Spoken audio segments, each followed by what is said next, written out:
from his studios in New York, it's time for Wake Up Call with Dan Tortora, where sports meets life.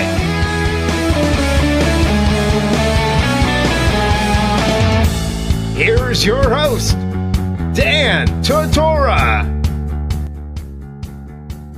Welcome here to Wake Up Call with Dan Tortora on WakeUpCallDT.com, your one-stop sports shop, and on MixLR.com/WakeUpCallDT. Proud to be here with you every Monday through Friday from 9 a.m. to 11 a.m. Eastern Time.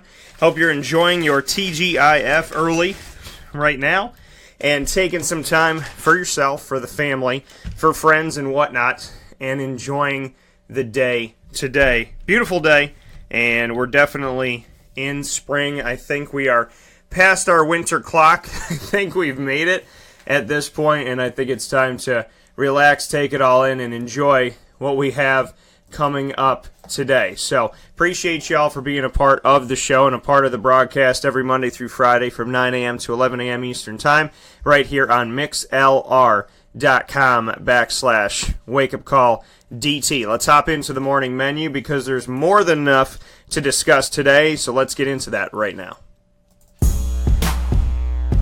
Here on Wake Up Call with Dan Tortora, Monday through Friday from 9 a.m. to 11 a.m. Eastern Time.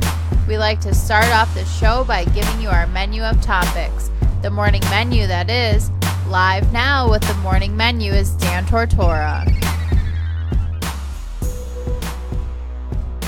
Today's morning menu proudly brought to you by all of our great partners that work here with Dan Tortora Broadcast Media. I want to thank each and every single one of them for being a part of the show. You can check them all out by going to WakeUpCallDT.com, and right there on the homepage you'll be able to see all of our great partners. I want to give a special thanks to Carvel DeWitt, Chick-fil-A Cicero, FanHands.com, the Pen and Trophy Center, Utica Pizza Company, 315 Chiropractic and Wellness, LJ Popple, licensed real estate salesperson for Gilbo Realty, Giovanni's Tuxedos and Formal Wear, Honda City of Liverpool, the Wildcat Sports Pub, Dreisig Apparel and Dreisig Lady, it's DREISSIG,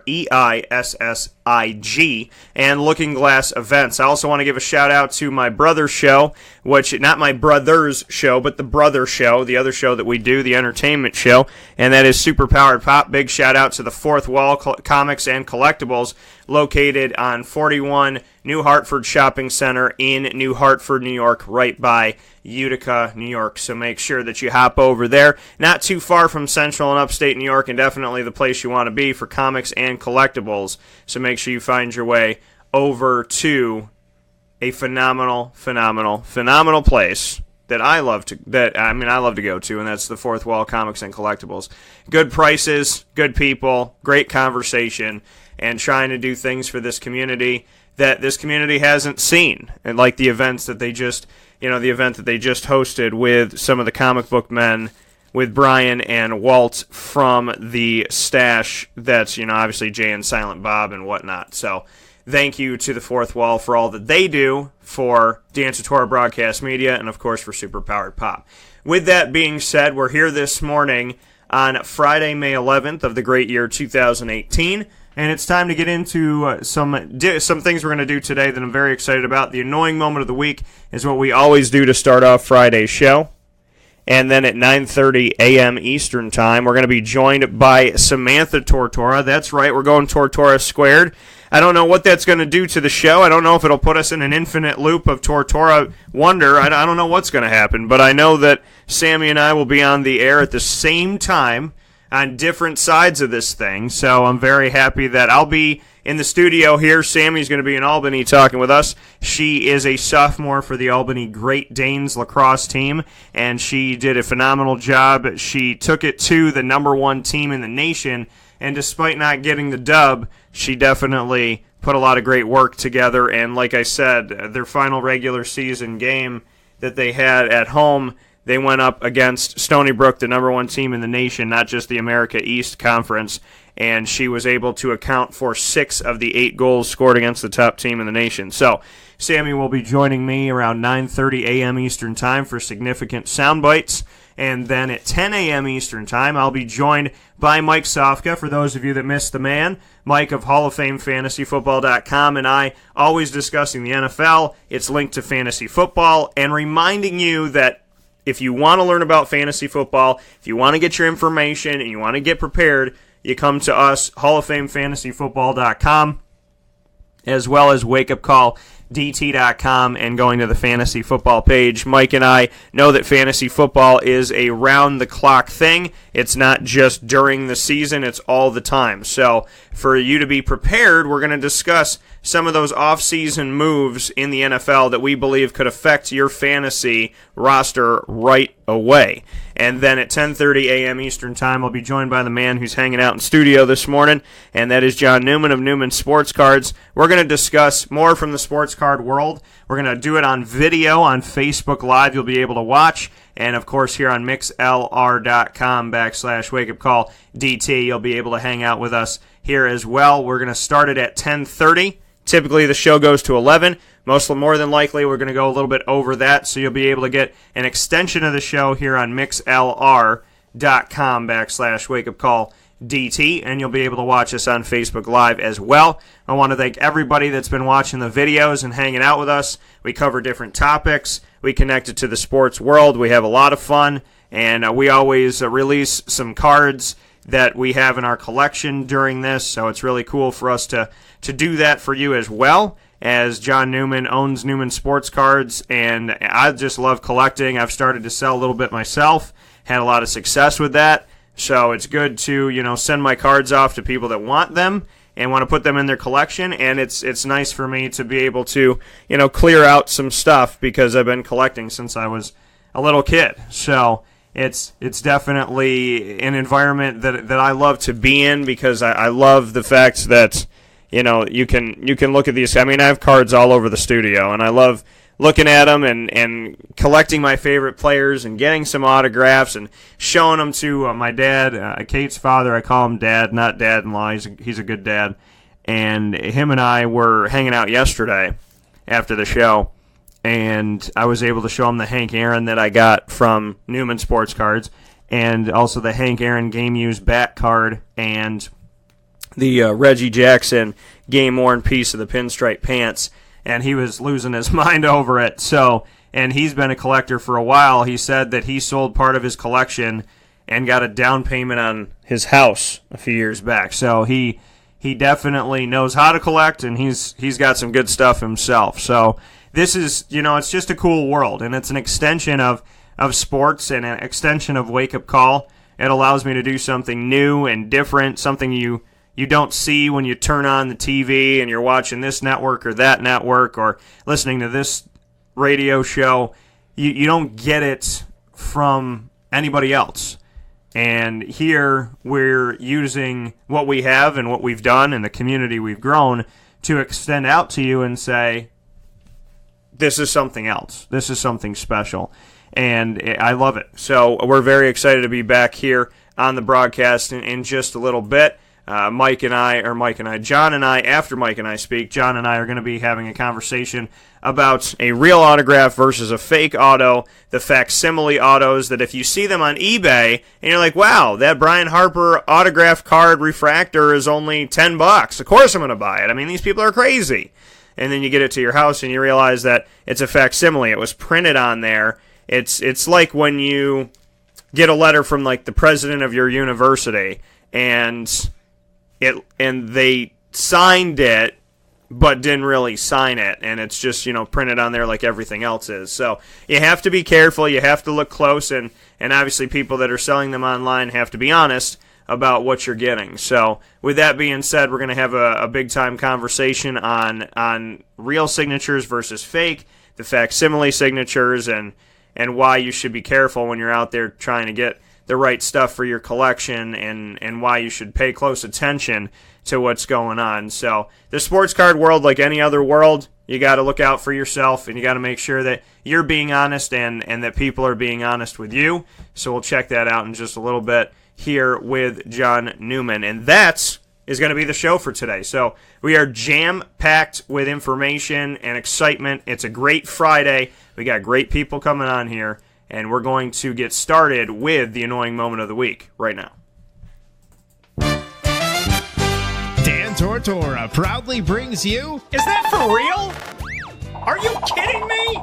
the annoying moment of the week. I really, honestly, I don't know how to respond to this. Presented by Carvel DeWitt, 4322 East Genesee Street. It's what happy tastes like. Do you have to be that crazy? I guess so.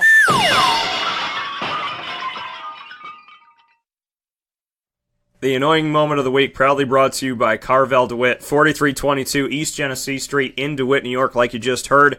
It is the home of the Wake Up Call Sunday. You get buy one, get one every Wednesday at Carvel DeWitt of the Wake Up Call Sunday, and you can get it any day of the week.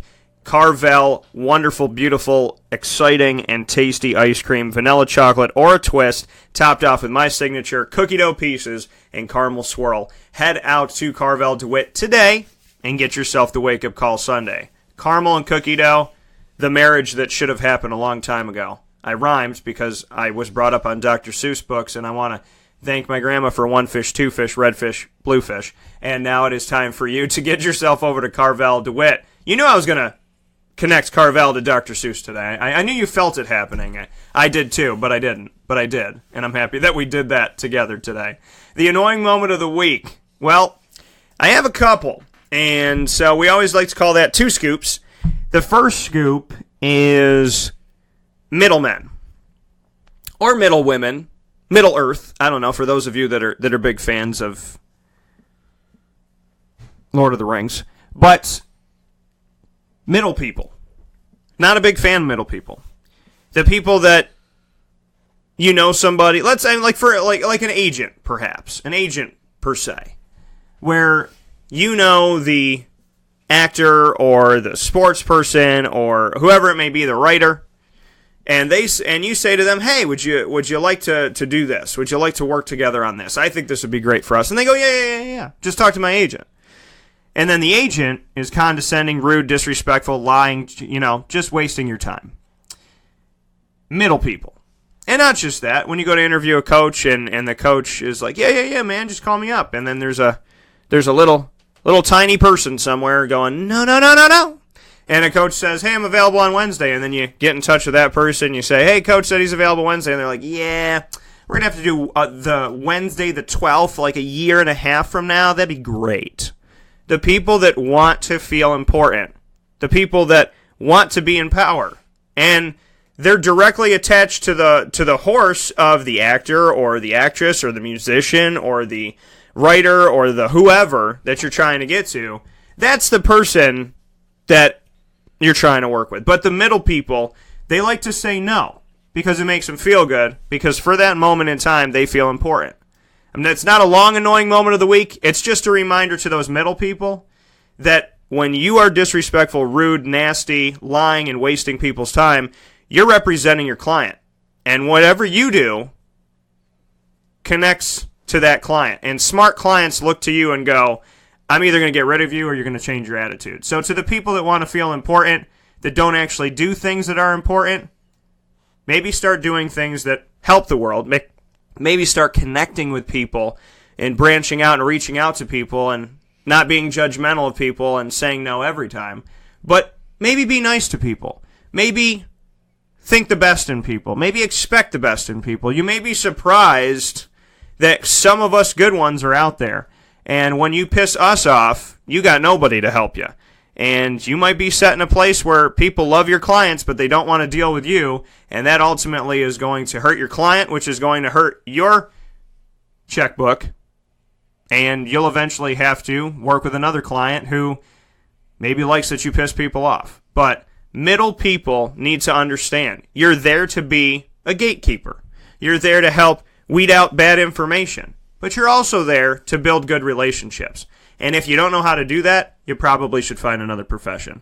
Because being the middle person is only good if you're a bridge, not if you're a bridge on fire.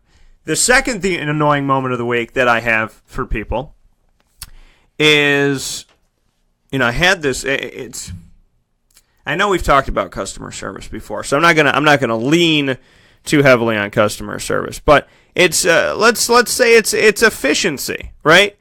You know, they say that it's not so much the phone call to the company, right? Your cable's not working right, so you call the company. And you want to know what's going on. It's the person that you get. And sometimes you get somebody that's honest with you and truthful and helpful, and they're going to move you forward. And then sometimes you get the person that's just a pain in the neck. And they think that you're lying, they think that you're cheating and stealing. They, again, expect the worst in you because some people are not nice. And it's hard for them to differentiate because the last phone call they had was awful. So I don't like the notion of it depends on who you get, but it's true. And it's with any company. You could call Disney Reservations, and you could get a person that is, oh my gosh, Mr. Tortora, let me do this and this and this and this and this. Then you get another person who's, no, sorry, not available. And I'm like, well, I'm looking at it on my computer right now. Yeah, your computer's different than my computer. My computer is special. And it's, but it's that type of, it depends on who you get. And you don't want to go to a restaurant that you love, and sometimes you get Sally, and Sally brings your food out on time, and Sally smiles. Or you get Betty. Betty hates the world and her existence and just wants to die a miserable death very quickly, as soon as possible in her bed, because she can't deal with life anymore. It's not your fault that you got Betty, but it definitely might affect your night if you let it. And that's the tough part of this, is whenever somebody says, hey, this is a great company to work with, as long as you talk to Peter. Don't talk to Kyle. Just talk to Peter. Peter's great. A company should put its best foot forward with every client that they have. There's stores that I shop in that if girl A is there, I'm going to shop today. If girl B is there, if I like something, I'm going to walk out and hope that it's there next time. Because girl B is a pain in the neck. And girl B is not kind. She always looks at the ground. She never smiles. And you never know what's going on in somebody's life. So you don't want to be rude to that person. You don't want to be hurtful to that person.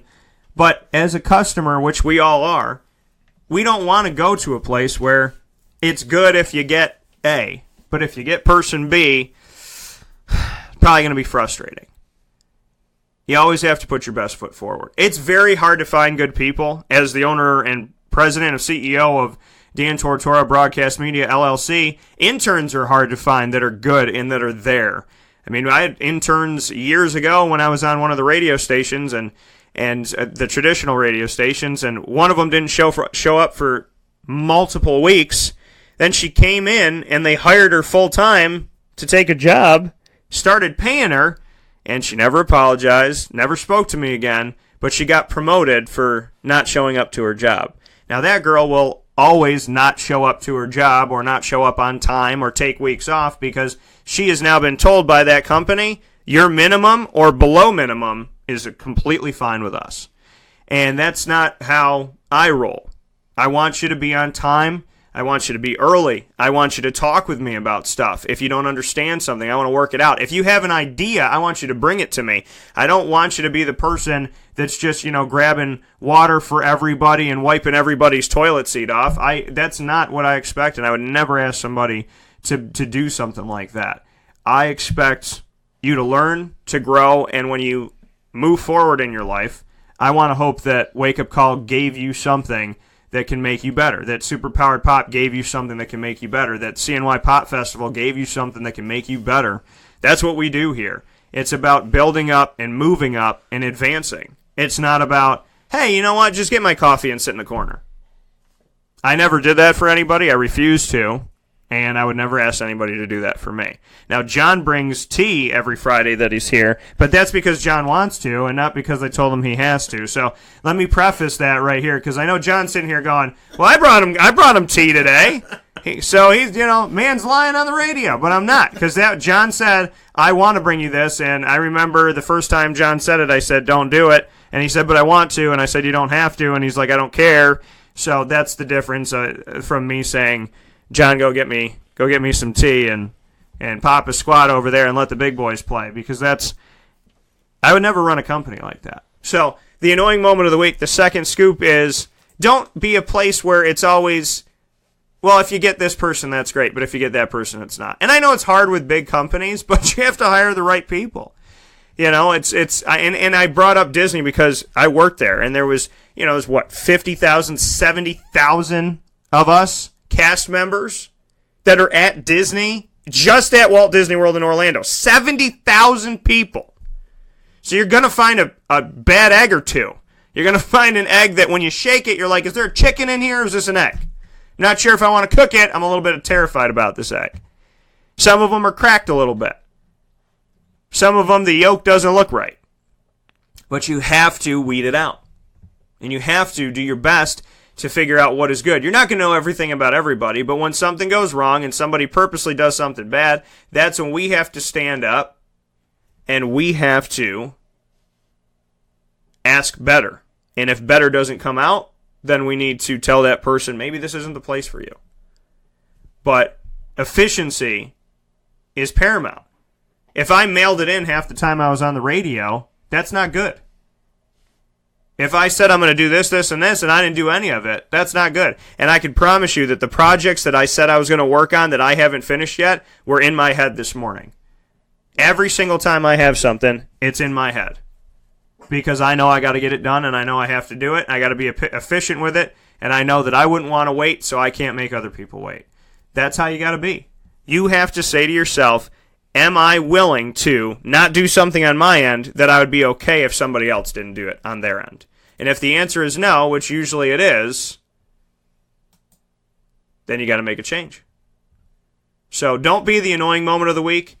Be the person that people meet after the annoying moment of the week that go, oh, thank God you're here. Thank God I got you on the phone. And when they call the next time, you're still positive too. Be the change that's in my office. Be the change. Whatever that means for you.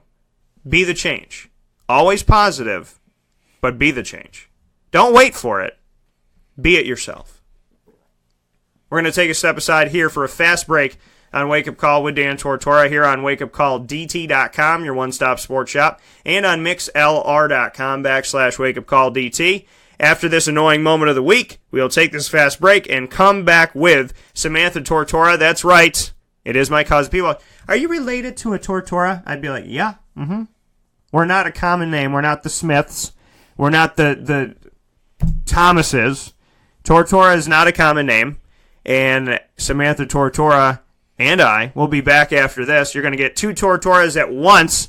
I don't know how the internet is going to handle this, but I hope that the bandwidth will take it. Samantha Tortora coming up in just a moment. Albany Great Danes women's lacrosse player coming out of her sophomore season just recently here, and she will be on the show in just a little bit. Phenomenal player, very nice person, and I can't wait to have her on the show. Samantha Tortora helping leading those Great Danes to a greater history coming up here, a greater present and a greater future, and she'll be on the broadcast here on Wake Up Call in just a moment. This is a Wake Up Call Fast Break. Carvel DeWitt, it's what happy tastes like. Do you know why? Because we make ice cream. Creamy, rich, flavorful ice cream. Not yogurt or iced milk like some of our competitors. Ice cream. Fresh, by hand, daily. For the calorie conscious, we have something new for you. Our new Carvelite. Same great flavor, creaminess, and texture of our regular ice cream with only 35 calories an ounce. So whether you want an ice cream cake, flying saucer, dasher, carvelange, hard or soft ice cream, we will satisfy your craving with our fresh, handmade regular or new Carvelite ice cream. Carvel DeWitt. It's what happy tastes like. Clothing that will change with you without you having to change. DrySigLady.com, DREISSIG Lady.com. With the Bamboo line Relax Fit clothing as well as the Athletic Fit clothing, DrySigLady.com is fit for any woman, any time of the day, anywhere. Whatever you're doing, whatever your day commands of you, command yourself to feel comfortable in Drysig Lady apparel. DREISSIG Lady.com. For all the women out there, feel good in what you're wearing. And don't feel like you have to constantly change throughout the day. Whether you're a stay-at-home mom, a business owner, going for a jog, going for a meeting, or just relaxing at home, DrySigLady.com is the right fit for you. DREISSIG, lady.com.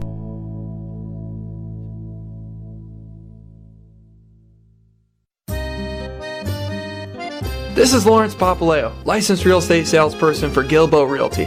Call our home office at 315-752-9513, or better yet, call or text me directly at 315-748-2524. Let me ask you a question, Lawrence. If I needed you to help me buy a house, find the right place, could you help me do that? Joe, I'll help you find your dream home. You don't ever say my name on the radio, never. If I needed to sell a house, could you help me go about that the right way? Yes, I can. How do they get a hold of you? Call me directly at 315-748-2524. But you also do the commercial property. So if I got a business, couple businesses, got to take one here, move it over there, do this, do that, are you going to help me buy and sell my commercial property also? Yes, sir. I like that. What's my name again? I have no idea. Absolutely, but they need to know your name, so give it one more time. This is Lawrence Popple, licensed real estate salesperson for Gilbo Realty. My phone number is 315-748-2524. Why don't you tell them your name one more time and that number so we can jot it down? This is Lawrence Popple. Call me or text me directly at 315-748-2524. This is Jimmer Sakowski, owner-operator of Chick-fil-A Cicero, 7916 Brewerton Road in Cicero, right in front of the Home Depot. I had a deep feeling that God wanted me to do something bigger with my life and to help people, help others. He kept putting Chick-fil-A in my life, and I realized as I was going through the franchise selection process that positively impacting the lives of others was really core to what we do here at Chick-fil-A. First of all, it starts with the food. The food is brought in fresh daily. We bring in local produce. We prepare to order in the kitchen. We hand bread our chicken. We hand spin our milkshakes. It's great food. It doesn't taste like fast food. I think the second thing is the way people feel when they come in a Chick-fil-A restaurant. It's different. We try to treat people with intentional kindness here, which is very different and deeper than good customer service. And so I think it feels remarkable for most people to come in a Chick-fil-A restaurant. And then lastly, the impact that we try to have in the community is very different. It's a big part of the expectation of every operator of a Chick-fil-A restaurant is that they're actively engaged in their community, they're a leader in the community, and they're making a difference. When they realize that what we're striving to do is to shine a little light in their life, that's a very, very different experience than you will have in any other quick service restaurant. And it's that remarkable experience that I think people will emotionally connect with. Welcome back here to Wake Up Call with Dan Tortora on wakeupcalldt.com, your one-stop sports shop, and on mixlr.com/wakeupcalldt. Proud to have you here every Monday through Friday from 9 a.m. to 11 a.m. Eastern Time, right here online on your phone, tablet, desktop, laptop, smartphone, whatever it may be that has the internet. You are listening to Wake Up Call with Dan Tortora, and we appreciate it very much. This part of the show is called Significant Soundbites, and it's dedicated each week to a significant person in the community, any community, central and upstate New York, our second home of Florida, somewhere out of the country, or anywhere in the country that we have a significant person to come onto the show and speak with us and spend some time with us. For me, this is kind of awesome, because as a broadcaster, I grew up playing basketball, so that was fun to do that. But to be a broadcaster now and have someone in the family that is out there playing a sport, not just playing it, but leading a team as a young player on the team, doing it well, playing as a true freshman and now as a true sophomore, and trying to build a brighter future for that team, and being very calm off the field and on the field, being somebody who people always remind me, hey, I played your cousin Sammy, and I think she elbowed me. I think she came after me during one of the games. So she is definitely a very kind and soft-spoken off the field. On the field, it's go time, and I'm happy to have her here on the broadcast this morning as we have a nice Tortora squared moment, which I don't get to do all the time. So, Sam, thanks for making the show all about Tortora, at least for a little bit right now. Thank you. We don't get to do that a lot. I know, and we're going to try and make that more of a thing here with the Great Danes. I want to, obviously get started with, because you and I, we spoke recently after the regular season game, but hindsight's 2020. You decided to go to Albany. You were recruited across the country. What made Albany so special from the beginning that made you want to go there? I think for me, part of it was the distance, like how far it was away. It was only 2 hours, and I could still be home, and I'm very close to my family, so I needed to be able to come home whenever I wanted, and that was nice. And my parents can come to every game, which is huge. And the other thing was the coaching staff here was just. I felt like they really understood me, and they understood where I was trying to go. I mean, I even asked on my recruiting visit, is it possible for a freshman, sophomore to play and start? Because with some teams, that's not even a thought. You have to be a junior or senior to, start on the field. And they were like, no, we have 3 freshmen starting. We have this, and it's definitely a possibility if you work hard. So I think for that part was huge for me because I didn't want to be sitting on the bench for 2 years before I could even play. And so when they told you that, there's an opportunity, you were speaking on the coaching staff that was at Albany, and there's obviously been a change in the coaching staff and, a little bit different. And I discussed that on the show yesterday when coaches change, when staffs change, if somebody's fired or if they decide to retire, decide to leave. It's not the player's fault, but it can affect the player. What has that experience been like for you this season, and just how you've handled it, because who recruited you is not there right now? It was definitely very hard. I was very upset when I found out our head coach was leaving, because for me, he was who recruited me. People have different connections with our assistant coaches because that's who recruited them. So my teammates, we were all nervous on, is there a coach coming in? Are we having just the assistants as our now head coaches? We had no idea what was going on. So I think that part of it played into why we went 0-7 to start the season, because we found out the day before practice started in January. So right before our season, everybody's excited to play, and then we find out that our coach left. So we didn't know how to deal with it, and I think it took us a while to find our footing and understand that we're okay. Well, all of us are still here. We still have our assistant coaches. They didn't get rid of everybody. we still have each other, and we'll figure it out as we go. So I think it was a lot with how close my team is. I think that helps to get through this part of it for sure. And when you speak on the closeness of the team, there's a lot of, the team is young with sophomores and freshmen. How did you get so close? Did this situation essentially of not having the head coach that recruited you, did that ultimately kind of speed up the process of bringing the team closer together, in your opinion? Yeah, I think that was definitely part of it, because all of us, we all had questions and things that we just had to ask each other because we weren't really sure what was going on. And then another thing is, before the season even started, we kind of made it a point that when the freshmen came in, we were going to treat them like everybody else on the team, where there wasn't going to be that hierarchy and seniors don't talk to freshmen and that kind of thing. Our entire team, from seniors to freshmen, are so close, and you'll have seniors who text freshmen all the time. We're all extremely close. That's one thing I'm definitely going to miss with the seniors leaving, but we're going to try and keep that kind of environment going as the years go on. Speaking here with Samantha Tortora of the Albany Great Danes women's lacrosse team, you were speaking on playing as a true freshman. Was there going to be an opportunity when you came in? What did you take out of your true freshman season? Because, you don't shy away from getting out there and playing, 8th grader on varsity and then carrying that all the way through. What you did, while you were in high school and then moving forward and being where you are right now to play as a true freshman.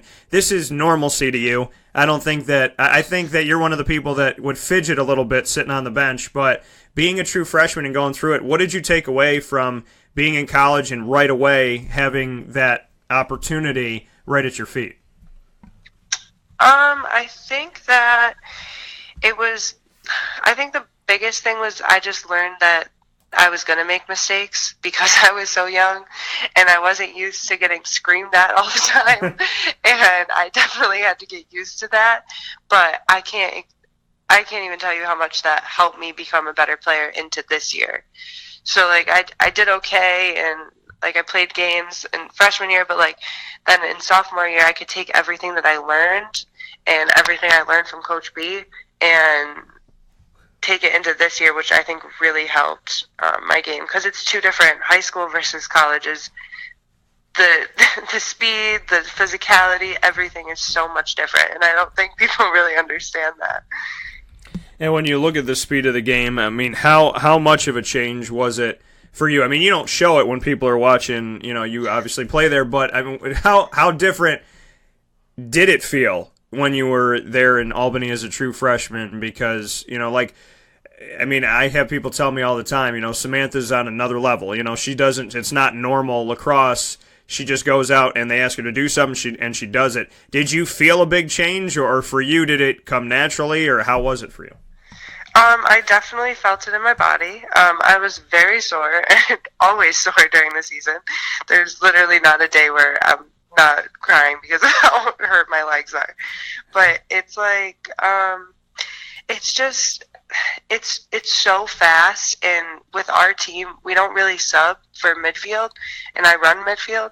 So the amount of running that I do in a game is definitely a lot, but I've definitely gotten used to it from last year. But it was definitely like a culture shock when I first got here, how much running I was going to do, because just the speed of the game is faster, so you don't get as many breaks as you would in high school. They don't call as many fouls, they don't do that stuff, so you don't get to take a break like I would have in high school.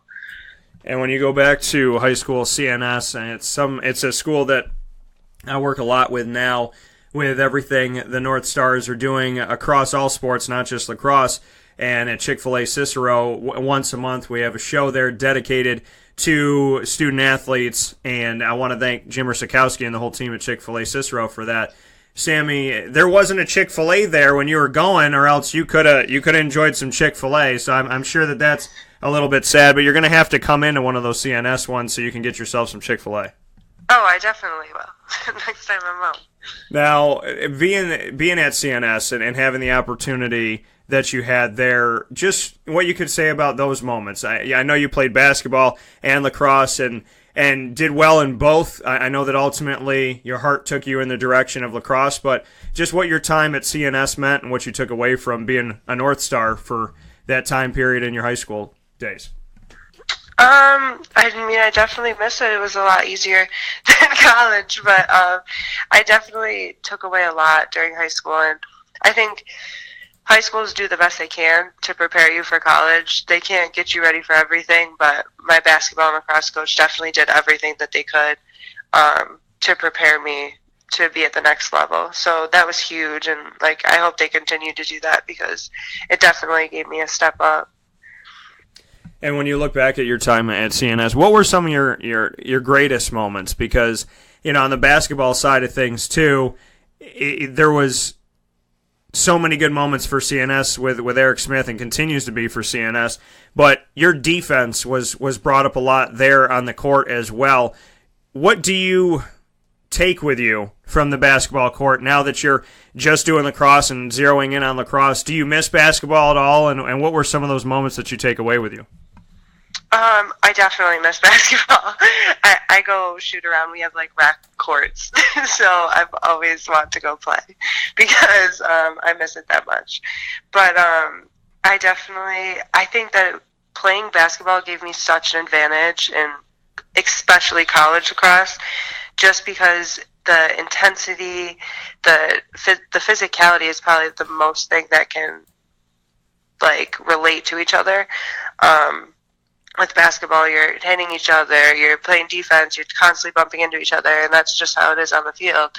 And I think that what Coach Smith taught me over the years really helped playing lacrosse now. So I definitely thank him for that. And speaking here with Samantha Tortora, before I let you go, Sam, coming from CNS and heading to the Albany Great Danes to look at this season and look at Stony Brook, not only the top team in the America East Conference, but the top team in the nation, regarded as that. And when you had your final regular season game against them, the score doesn't adequately show how the game actually went, in my opinion, because in the first half, it was relatively close, and without some penalties and shots right in front of the goal for the number one team in the nation, so you expect them to make these free throws, so to speak. When that wasn't happening and it was normal, just run a play, you stayed right there with your team. Albany stayed with Stony Brook in that first half, and ultimately the game was 21-8. Of those 8 goals, you helped account for 6 of them with 5 assists and a goal yourself, where you went coast to coast and down the field by yourself and made it happen. Just what you take away from experiences like that. I know it's about the team and it's about moving forward. I know you hate to lose, but when you have that success against the top team in the entire country, what does that do for you moving forward and for your team moving forward? I think it just, after the game, even after the championship game, a lot of us were just smiling. Like, we couldn't wait for next year because we are so young and we only have 3 seniors, so we're not losing a lot of people. There's definitely going to be spots to fill, but we're just so excited to play them again because they have a lot of seniors graduating, and that's most of their team. Like, unlike us, who a lot of us are sophomores or freshmen, they have 10 plus seniors who are graduating, and now they have to fill up a whole new lineup just like we had to do last year. So I think that next year and the year after is going to be our time to win the American East Championship. So I think it's definitely an exciting time to be a part of the team. And when you see what your team has done up to this point with the youth, and like you said, being excited to face Stony Brook again, being excited for what these next couple of years are going to bring, what have been the biggest improvements on the team? A team that started out 0-7 and then went on an 8-0 run. I mean, the tale of 2 halves of the season and seeing this team grow. What is the ceiling as you move forward, and what are you excited about? I think the beginning of the season, why we had such an issue is we didn't know our place. Like, we didn't know. We had people moving everywhere. We had people moving from defense to attack to midfield and just trying to find a spot on the offense. And that's hard because you can't build the chemistry when people are constantly moving spots. So that was huge for us to find, and it was actually right around the time we started winning when we finally got a set lineup, and this is what we're going with, and this is what we can build upon. So I think having that and realizing that most of those girls are coming back is very exciting. And as you move forward, I know that we, kind of talked off the air about your little sister, Franny, and what she has done and what she's working to do as an 8th grader at CNS. And she likes to tell you and me and her dad and all of us, I love it, though. I love the pause. I love it. I had a couple goals and an assist against this really good team from Maryland as an 8th grader. I love that. What can you say about Franny? And I mean, obviously you were at CNS, she's at CNS, you're playing D1 lacrosse. She, I'm sure, wants to play D1 lacrosse. Just what you see in her and what you take away from, obviously her game, because she is getting after it just like you are every single day. I would definitely say she's exactly like me and did exactly everything that I did, times 10. So I'm so excited to see. I'm so proud of her, and we're definitely very competitive, and we'll continue to be competitive. So I got to make sure I have my stats up, so when she gets to college, I can say, hey, actually, I scored this many goals. So I don't think it's going to stop anytime soon. What's happening between us? Yeah, and is it kind of that playful, I mean, your sister's back and forth, because you score a couple and she scores a couple and you got an assist and she did something on the field. Do you have that back and forth with each other? I mean, I know that, I'll see your game or talk with you about it, and then I'll talk with Franny and kind of get a feel for both, and I'm like, okay, Franny did this, Sammy did that. But do you kind of razz each other back and forth and say, I just scored 6 points against the top team in the nation? And she's like, yeah, well, I just went as an 8th grader down the coast and did this. I mean, is there that back and forth? Yes, there definitely is, but my dad definitely facilitates it. He'll make sure that we're trying to compete for it. He definitely put that competitive nature in us. She'll text me or he'll text me what she did, and then I'll say, "Oh, great job! Like that's good." And then he'll send me my stats from 8th grade or 9th grade and say, "Well, this is what you did, so she's doing better." So we get that a lot. Almost every day, actually. It's very funny, but it's all playful, and I'm definitely proud of her. And to speak on that, I mean, family is obviously important, and you know, I got to bring up the parents for you and just what it means to you. I mean, your mother Jenna Briggs and your father Derek Tortora, just what it's been to, you know, have them growing up, have them at the games, you know, the game at the culmination of the regular season. They were both there. They brought the new pup out and whatnot. And that was probably, you know, the story of the post game was the dog. But just what you could say about your family and, you know, that helps you, you know, to make you who you are, and it helps to build you up to who you are today. So what can you say about your parents and what they've meant to you? They've been huge. Even back when I was in 6th grade, although they threw elementary school, everything, they've been there for the games and everything. A lot of parents don't make it to every game or don't try to. My parents will drive 6 hours in one day and then 6 hours home in the same day to make a game. So I appreciate them to no end with that. And my dad definitely. He trained me all the way through high school, so he's part of the reason why I'm prepared for college the way that I am. So I definitely appreciate both of them endlessly. And Dad is, you know, he has definitely got a lot of emotion when it comes to you and to Franny. So what's that like to have, you know, that high energy Dad? And can you hear him on the field when you're playing? The funny part is I don't, because everybody else does, but I've heard it for so long that I just zone it out. I really can't hear it. So if he's yelling at me, I normally, unless I look right at him, which means like I like need him for something, like I want him to tell me something, then I don't hear it. I choose when I want to hear him screaming. So you can shut it down pretty. So yes. Okay. Yeah. I think I've heard it for too long that it doesn't even faze me anymore. And he said, you know, on car rides, he'll sit you down, he'll sit Franny down, and he'll say to you, you know, he always said, he's like, you knock him down, you build him up. So he's like, I tell my kids, these are all the things you did wrong, and let's cover that. I want you to hear me. I want you to be in this conversation with me and know the stuff you did wrong. And then now let's talk about how to get better and the things you did right. What do you think about his style of kind of being that coach outside of coaching? I think it's definitely helpful because, like, as a parent, you're watching only your kid.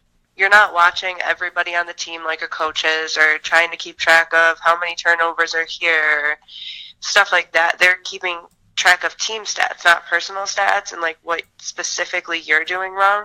So as a parent and somebody who understands lacrosse, it's definitely helpful to take at the end of the game, oh, you missed a look in the middle of the 8, and like he'll notice things like that, not something that shows up on the stats. So I think that can be very helpful.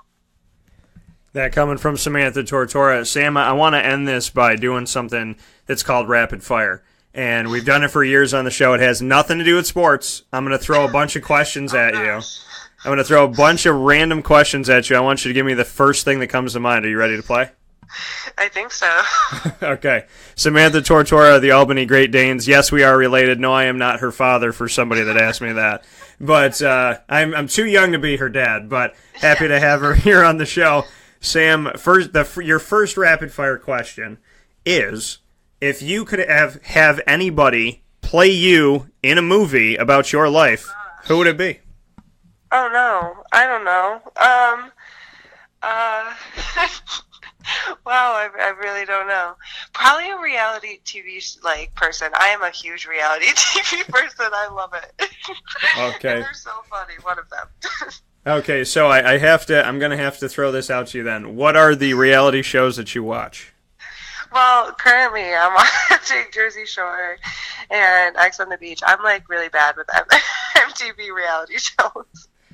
I will tell you that I watched X on the Beach, and and I'm going to say this on the show because I don't hide anything from anybody. It's like The Bachelor if The Bachelor was a bunch of bad decisions and scumbags. But that's yes, definitely. It's watching a train wreck. But I will say that we are both obviously Italian. It runs deep in our blood. We know what it's like to be a real Italian. We know that the Jersey Shore people are not Italian at all, yet we watch it. There's something about that. Why do we watch it? Can you answer that question? I don't. I think it's really addicting a little bit. I don't the drama that they bring with them. That has to be it. If you had to have a spirit animal be one of the people on the Jersey Shore, who would be your spirit animal? Probably JWoww, because she's like calmed down a little and she's better now. Yeah, because I said to my wife, because we were actually watching it last night, and I said, so was I. I said if you took Snooki the day she came in the house, Snooki in Italy, Snooki in Miami the first time, and Snooki right now as a mother of 2 children, she gets drunk the same, she talks the same, and she's still as dumb as she was way back then. Yeah, I couldn't believe that she was still like falling all over the place, and I'm like, you're a mother of 2. What's happening? What's happening? So now, did you ever have a meatball moment? Have you ever had that? I don't think so. No, none that could be talked about. Okay, so no meatball moments, no falling off stages and stuff. No. Okay, that's good to know as family. So, and I think it's also safe to say that real Italians were olive complexion, fake Italians are orange. You've never been orange, right? No, I refuse to spray tan, but it's huge on my team. Like, my team loves to spray tan, so our whole team one day will come to practice and everyone will be orange. Except for you. It's like playing on a team of Snookies. That's got to be a lot of fun. Yes, it's a lot of Jersey Shore people on my team. All right, fair enough. I got to stay on this thing for a second here. If you had to date somebody on the Jersey Shore, and it had to be one of the original cast, which one would you feel most confident dating between Mike, Paulie, Vinny, and Ron? I would probably say Vinny, because he's the least, he's funny, and like he seems harmless out of all of them. Are you surprised that Ron has completely lost his mind? No, I could have seen this coming 7 years ago. Like, I've been watching the show for so long that I totally saw that coming. And the way that he holds hands with his baby mama looks like somebody's threatening him and making him do it. So it's so uncomfortable. There's something wrong with Ron. But the thing is, have you ever met somebody like Ron where they know it's wrong, they cry, they feel bad about it, then they justify it, the door shut itself, it must have had a spring or something on it, then knows that he's wrong, then asks his girlfriend, what did you hear? And she didn't hear anything, then feels bad, and then says he wants to be with her forever and looks down at the ground when he's... Have you met anybody like that? No. I mean, I definitely met people that like to apologize and then do the exact same thing the next day, and that's pretty much Ron. So. That's Ron. So, coming off of the Jersey Shore, see, you made my day, because now... we can say the 2 Tortoras who know what it's like to really be a genuine Italian, for some odd reason, are drawn to the Jersey Shore. So I definitely am. It's not... I own up to it. It is what it is. Now, the last one that I'll ask of this, because hopefully you'll answer this the way that I answer this. If not, then we're going to have to talk about some family stuff. But have you ever did the fist bump where you, and I'm going to try and get this right, did you ever bump, the beat was bumping you so hard that you had to bump the beat back to keep it bumping? I think that's what Vinny said. Please tell me you've never bumped the beat like that. I haven't, but when that came out on the show and our whole team like went out that weekend, oh, people were trying it. You actually saw it more than you would think, because everybody saw him do it, and then everybody was out trying to do it. So I can't say I did it, but my team definitely tried to. All right. Not successfully, but tried. not successfully bumped the beat back. The beat bumped them too hard, whatever it is. So coming off of that, keeping with music, if you had one song that you could come out to every single game, what song would it be and why? Well, I'm pretty terrible with music, but probably like, it's going to be corny, but probably like Eye of the Tiger. All right, no, that's fair enough. Everybody loves it. Yeah, Rocky's like instilled in me because of my father. I was gonna say, I feel like your father Derek sat you down when you were probably 2 and played Rocky. Yes. Oh no, I we had every movie. It could have been on rerun some days.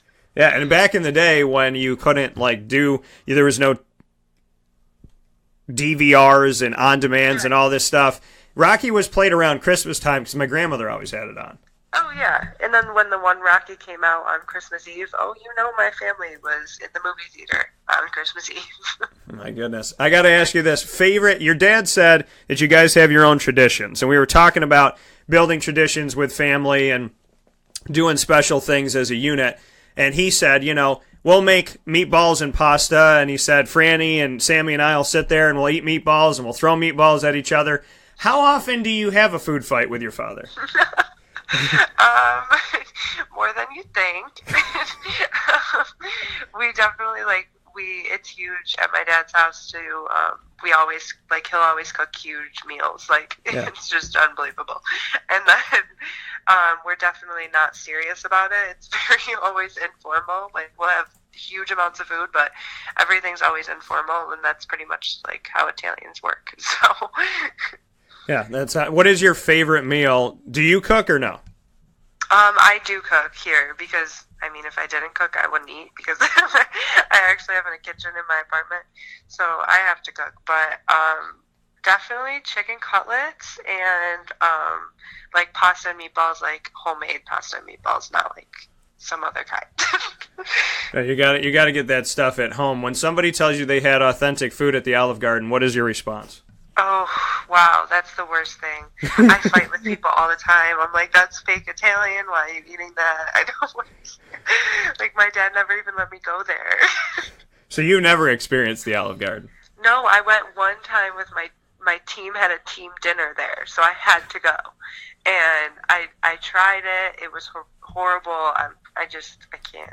How many years did it take for you to tell your dad that you had gone there once?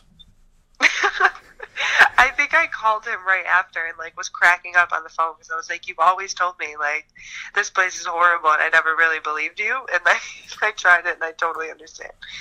Well, they're now I'm gonna piggyback this.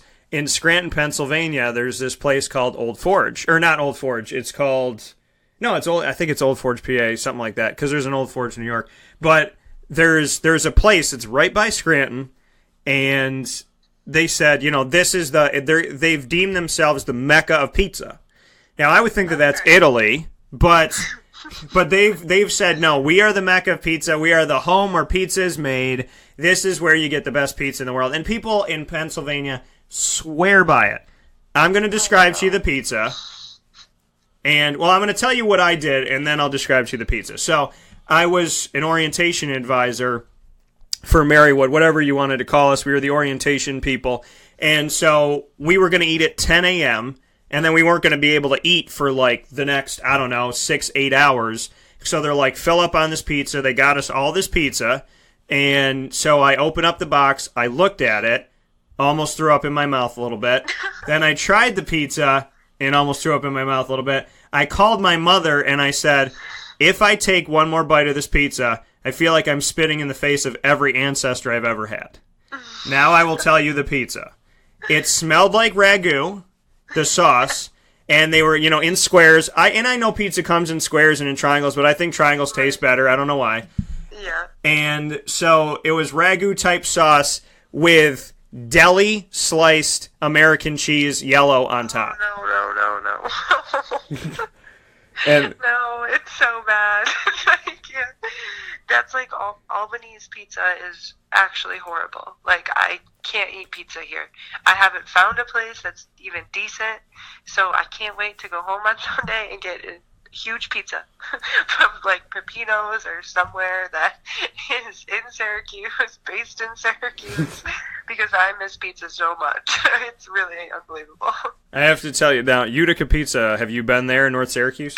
Yes, and it's pretty good. Yeah, their pizza. I actually have a pizza there for the show for Wake Up Call. It's the #1 pick. It's chicken riggy pizza. So the chicken riggy's on top of the pizza with the chicken riggy sauce. Oh goodness! Wow. And we like the eggplant rollatini one where we put eggplant on top and what is it? It's fried eggplant and rigot on top of the pizza and like little dollops of rigot. So. Oh wow! See, yeah, that's like real pizza. I can't. There's none of that here. There's none of that in Albany. No. It's good to know. It's good because I haven't searched Albany enough.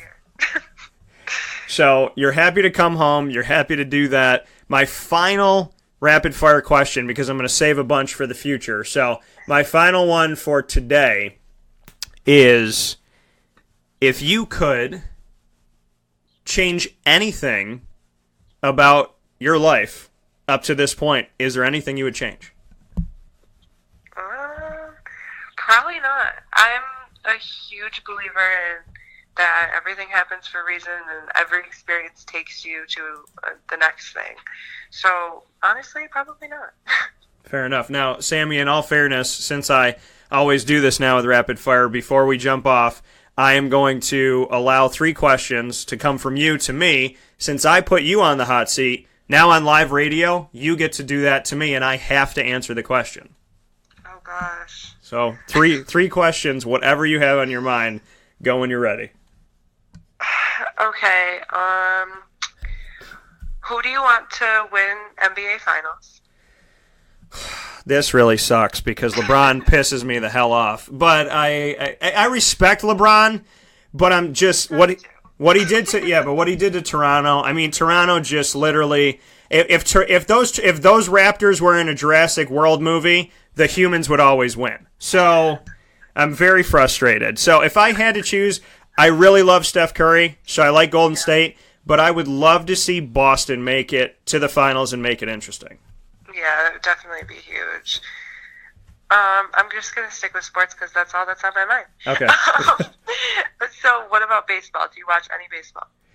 Yeah, I have a soft spot for the Yankees. I've always been an Arizona Diamondbacks fan in the comfort of my own home. So the Diamondbacks are killing it on their side of things. The Yankees are doing okay. Judge is making me more interested again. So yeah, definitely. We're definitely more interested in the Yankees now.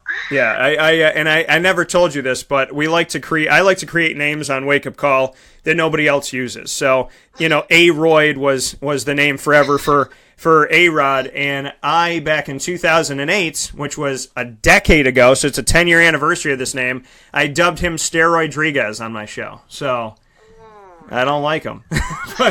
I don't. I'm a Jeter fan. I've always been a Jeter fan. Oh, yes. I used to have a Jeter fat head on my wall. So, yes, I'm definitely a Jeter fan. All right, fair enough. What was your question connected to baseball? Well, I was going to say what team, but you kind of answered that. Okay, so what's your final thought? What's your final question? So when you were in school, what was your best subject? Oh boy, in high school or college? College. Oh boy. Okay. And I was in college. What was my best subject? I would say I did a lot of stuff. I learned kind of like every area, because it's hard to say like. Yeah, I would say, communications. My bachelor's degree, I did everything. I did screenwriting. We did telecommunications, sales and marketing, to digital media and broadcasting, video production. I really liked video production. So I'm really kind of, that's something that I do, and it's like low key sometimes, but now I do it a lot more with my company. So it's kind of cool to gain some respect doing that. That's not like the voice of it all, but it's the video side, because some people that are on radio, people think, oh, you can't do anything with video, and I like to be kind of like that Swiss Army knife, that one-stop shop. Yeah, so definitely. That's very cool. Yeah, so I would say that. And I know that you have accounting coming up, and what is the other one that you have? Macroeconomics, right? Yes, macroeconomics. Well, I will let you get back to that and learn that, and then you'll come on the show and teach everybody about it in a couple of... Oh, yes, definitely. That coming from Samantha Tortora. When you come home, save some time. We're going to go to Utica Pizza, all right? Okay, definitely.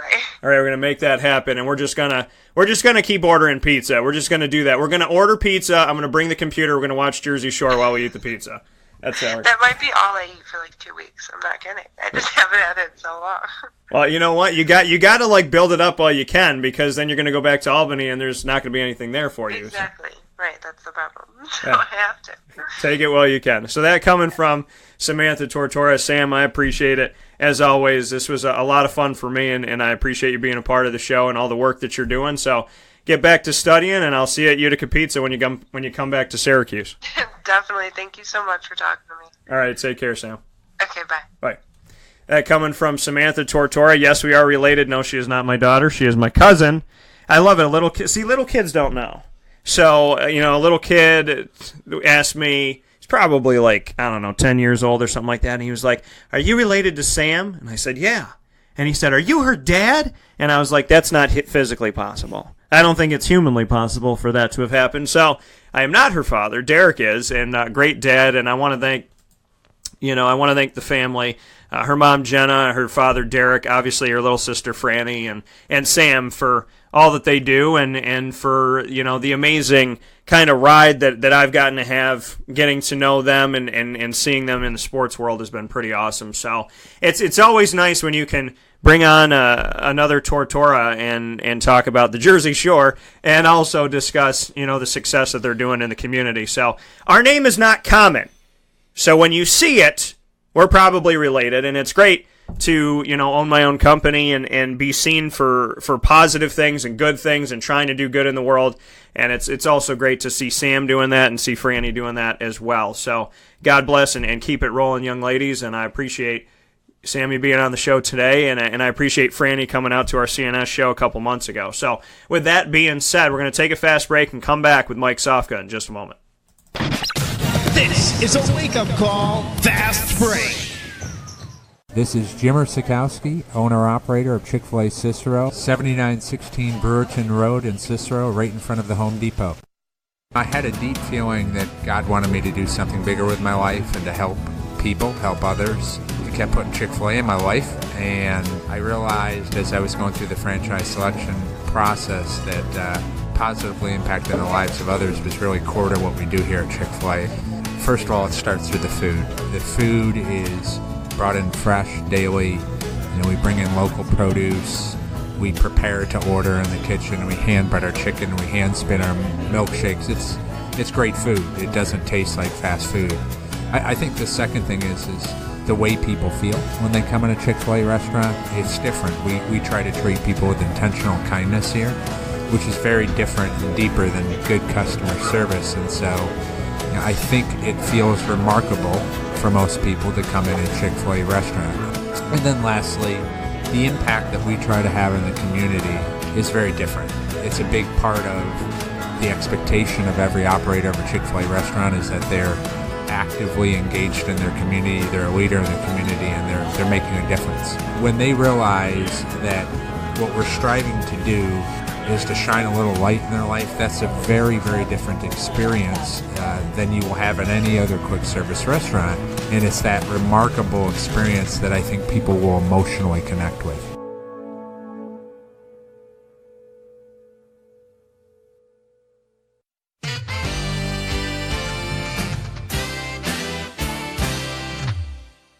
Hi, this is Domenico Vitali, owner of Giovanni's Formal Wear, where you look great and feel even better with our renowned tailoring and alteration services on any suit or any tuxedo from anywhere.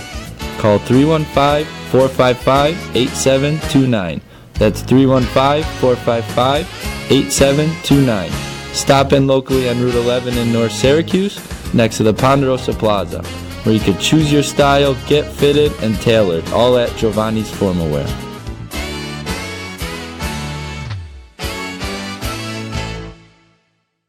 I'm George Townsend of Honda City with some good advice when buying a new car. The true cost of owning a new car is determined by the appraised value when you trade it. No vehicle appraises higher than a Honda. Next, look for low APRs and deep discounts. You also want low maintenance costs and great fuel economy. That's why my advice to you is to buy a new Honda. Looking pre-owned, visit our Honda Certified Used Car Center. Honda City, 7140 Henry Clay Boulevard, Liverpool, or HondaCity-CNY.com. It would be a For all of us that have always wanted our favorite restaurant to come to us, it's now a reality in Central New York with It's a Utica Thing, with Utica Pizza Company bringing their wonderful recipes that they've handed down through generations to you, to your events, to your business, to your home. It's a Utica Thing, proudly bringing Utica Pizza Company on wheels to your location. Call 315-738-8946. That's 315-738-8946 to bring Utica Pizza Company to your doorstep with It's a Utica Thing.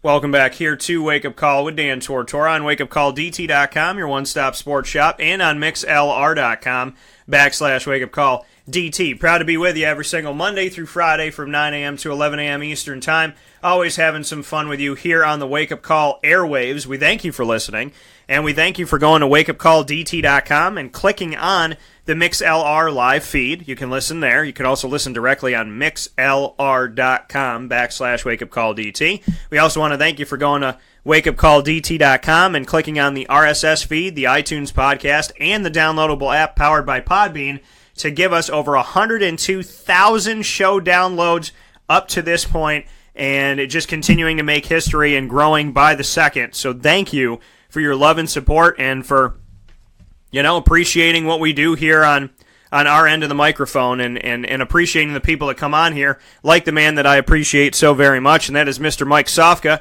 of Hall of Fame FantasyFootball.com. It's been a couple weeks, so I know you've been jonesing for it. We've missed you being able to do this thing together. Hopefully you've been missing us, and we're happy to be here once again, as we always make it happen for you when it comes to fantasy football, right here on Wake Up Call with Dan Tortora. Fantasy football segments are proudly presented by the Wildcat Sports Pub on 3680 Milton Avenue in Camillus, New York. Your home for all sports games all the time, including the NFL. And, of course, it is a family-friendly sports bar, which is legitimately one of the most difficult things to accomplish in the restaurant business.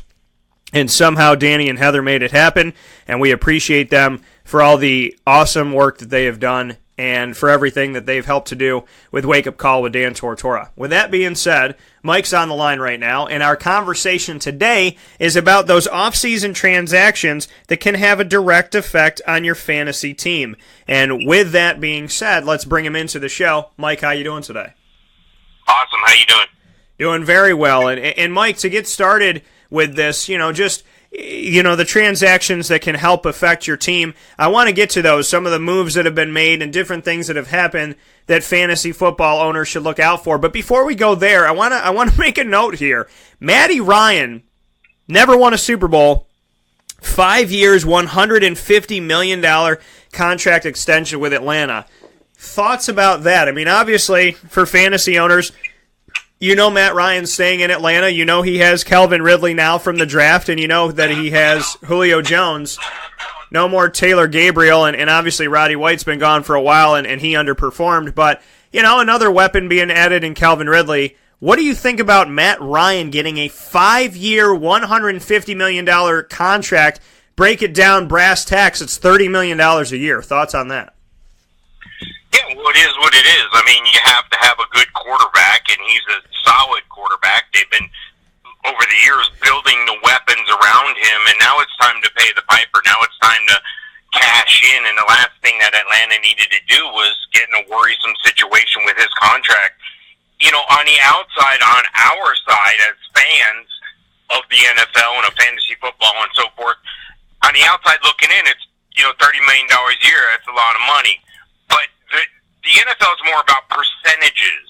That only reflects about 18% of the cap space, and that's what they consider allowable for a leader position like a Pro Bowl caliber quarterback who's capable of getting you to the promised land in the Super Bowl. So I think it's in line. I think we're going to see Aaron Rodgers with a similar contract here pretty soon. I think that's pretty much what it is. The quarterbacks get that money because they're the leaders. They're the field generals. They're in charge on the field. And, they got to be that leader of men, so they're going to get paid like one. Yeah, when we look at getting paid like one, the Kirk Cousins factor in purple in Minnesota, they were close to making it to the Super Bowl. Philadelphia ended up making it. beating them in the NFC Championship game and ultimately winning the Super Bowl over the New England Patriots of the AFC.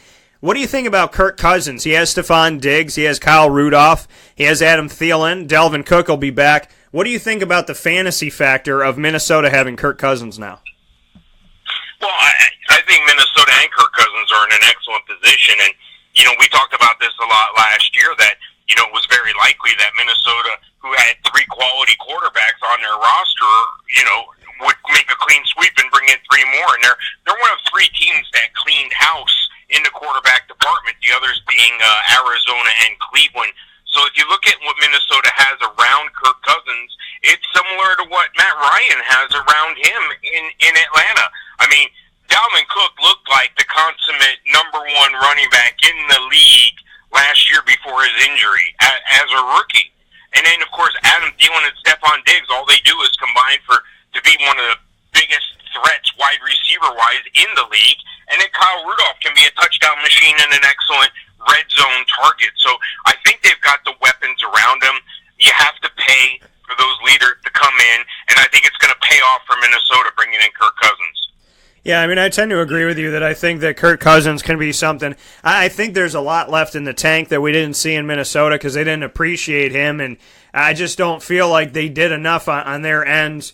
There's talent in Washington, I should say, where he was, with the Redskins. They had speed, they had this, that, and the other, but when you don't buy into somebody, I don't care what anybody says. You can be talented, good at this, good at that, but if you know that your owner, that your boss has not bought into you, respected you, really, if you're always on a tight leash, you might not play comfortably, you might not play to the best of your ability, and you may go out there and do what you can and try the best you can, but there's nothing that's saying that, you're going to be the best that you could possibly be in the back of your mind, knowing that every single year they're just, kind of testing me and testing me and testing me.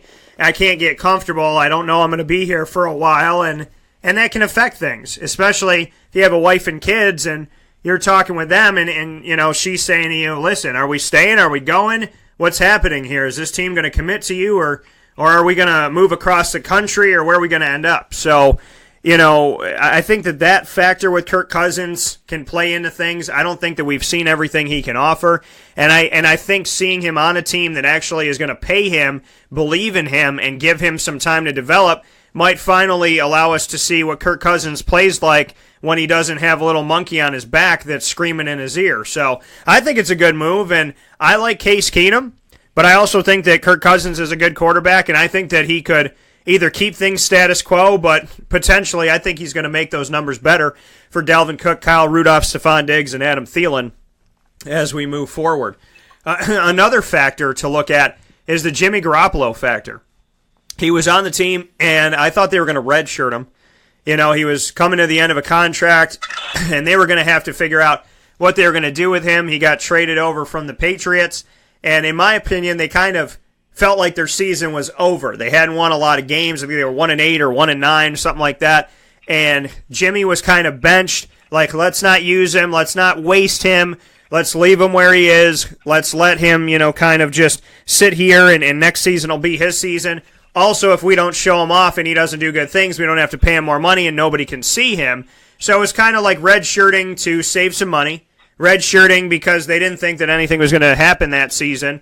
He goes out and he plays almost perfect football on the win-loss record side of things and moves forward into this season with a big-time deal. He's making more than Tom Brady, who he backed up. What do you think about Jimmy G stepping into this season as the franchise player and the face of the franchise in San Francisco and what that can mean for fantasy? I like what they're building in San Francisco. I like what they're doing. I like the way they're doing it.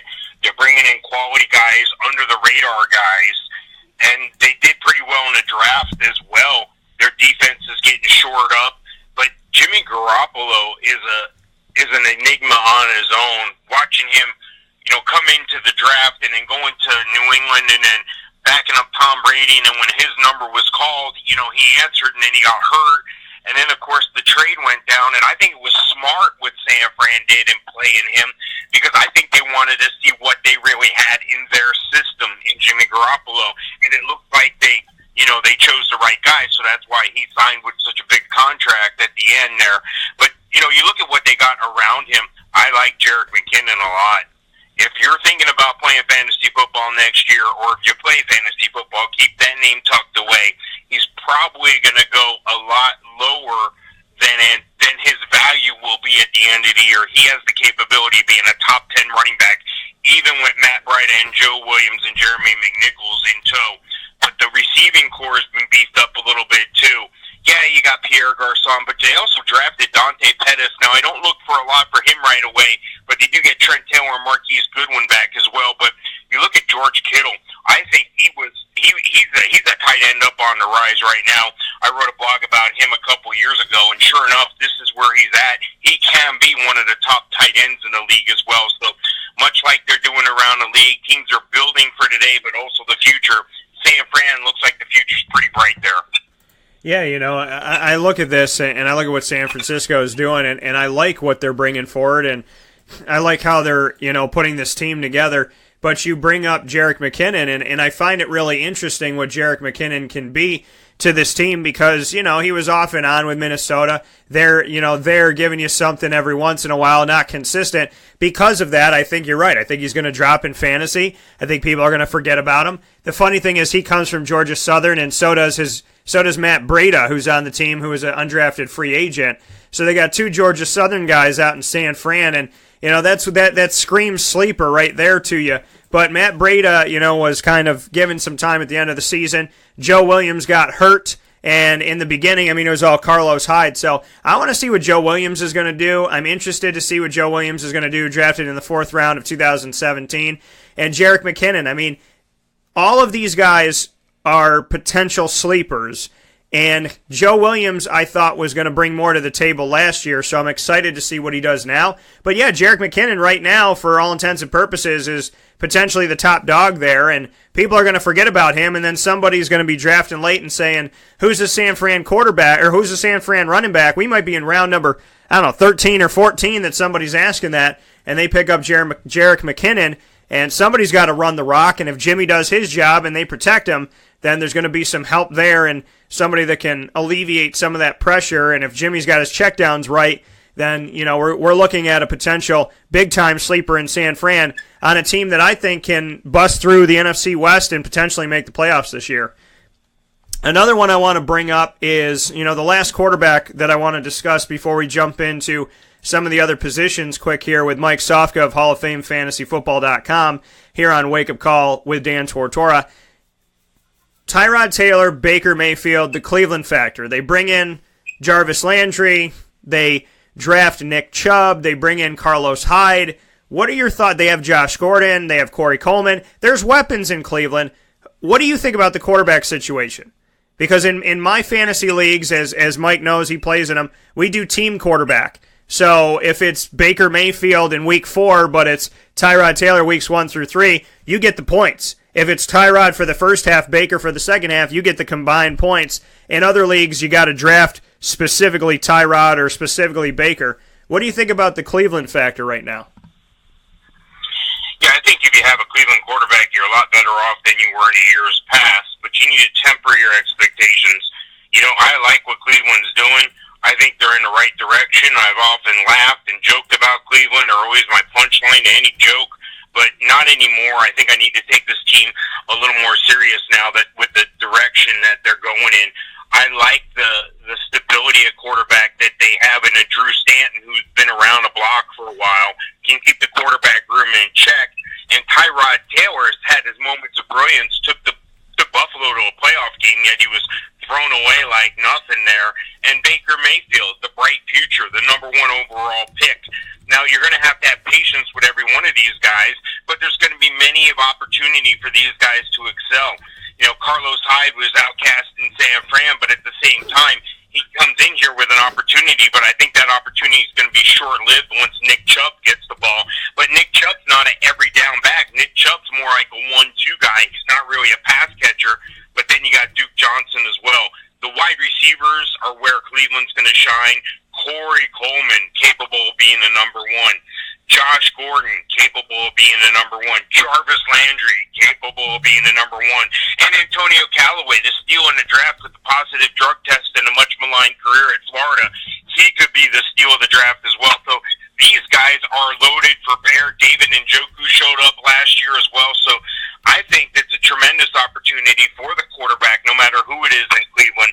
I think it's going to be Tyrod Taylor to start, and I think that's very smart on Cleveland's part, because you don't want to put all that undue pressure on your rookie quarterback, much like they're doing in New York with Sam Darnold.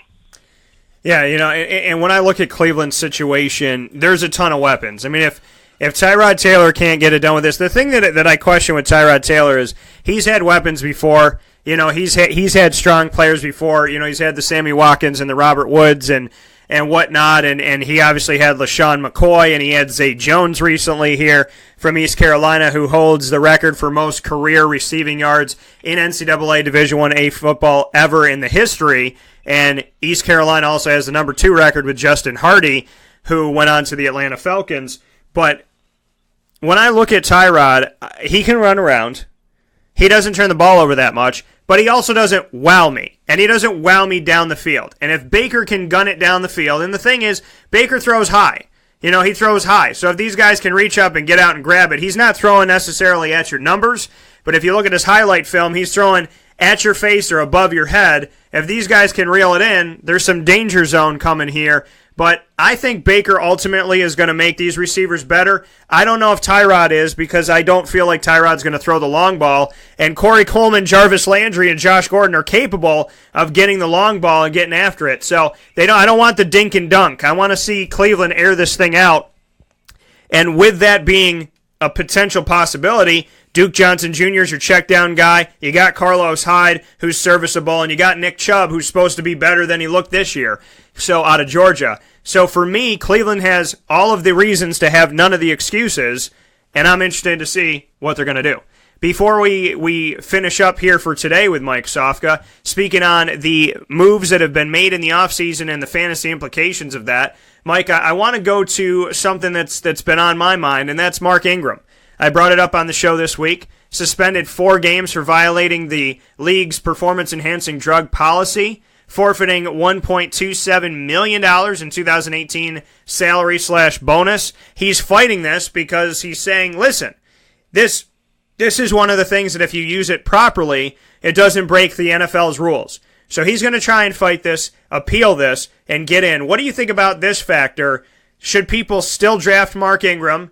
Number 1. And number 2, what do you think about Alvin Kamara, however you want to potato, but Alvin Kamara, when you put him out there on this field, if Mark's out the first 4 games, how confident are you in Alvin? Should people continue to draft them both? Should they be kind of wary of Mark Ingram? How do you see this going? Well, I think it's all about your level of tolerance. It's much like if you're a gambler or if you go to Vegas, what you want to do is you want to leave your money in your room, and if you're comfortable in losing $200, take $200 with you. And if you lose it, you had a great night out, and you go back to your room, and you don't have a house that you gave away, and you're not riding home in a bus instead of a car. The thing that you got to understand is Mark Ingram's going to be out the first 4 games. He comes back for week 5. Then what happens? Week 6, they're on a bye. So now you're 5 weeks without a player. In a lot of leagues, playoffs start only, 8 weeks after that. So now almost half, at least a third of the season is gone for this guy. So while it's going to impact Mark Ingram's value, I think it helps Alvin Kamara, but not as much as you think. I think he was a top 5 back in my mind coming in. This moves him to a top 3 back, which is huge. But, it may not be that much. The name that I'm looking out for, and I'll give you another free long shot and another free guy who's going to start out hot, and nobody's going to draft this guy. Trust me, no one's going to draft him.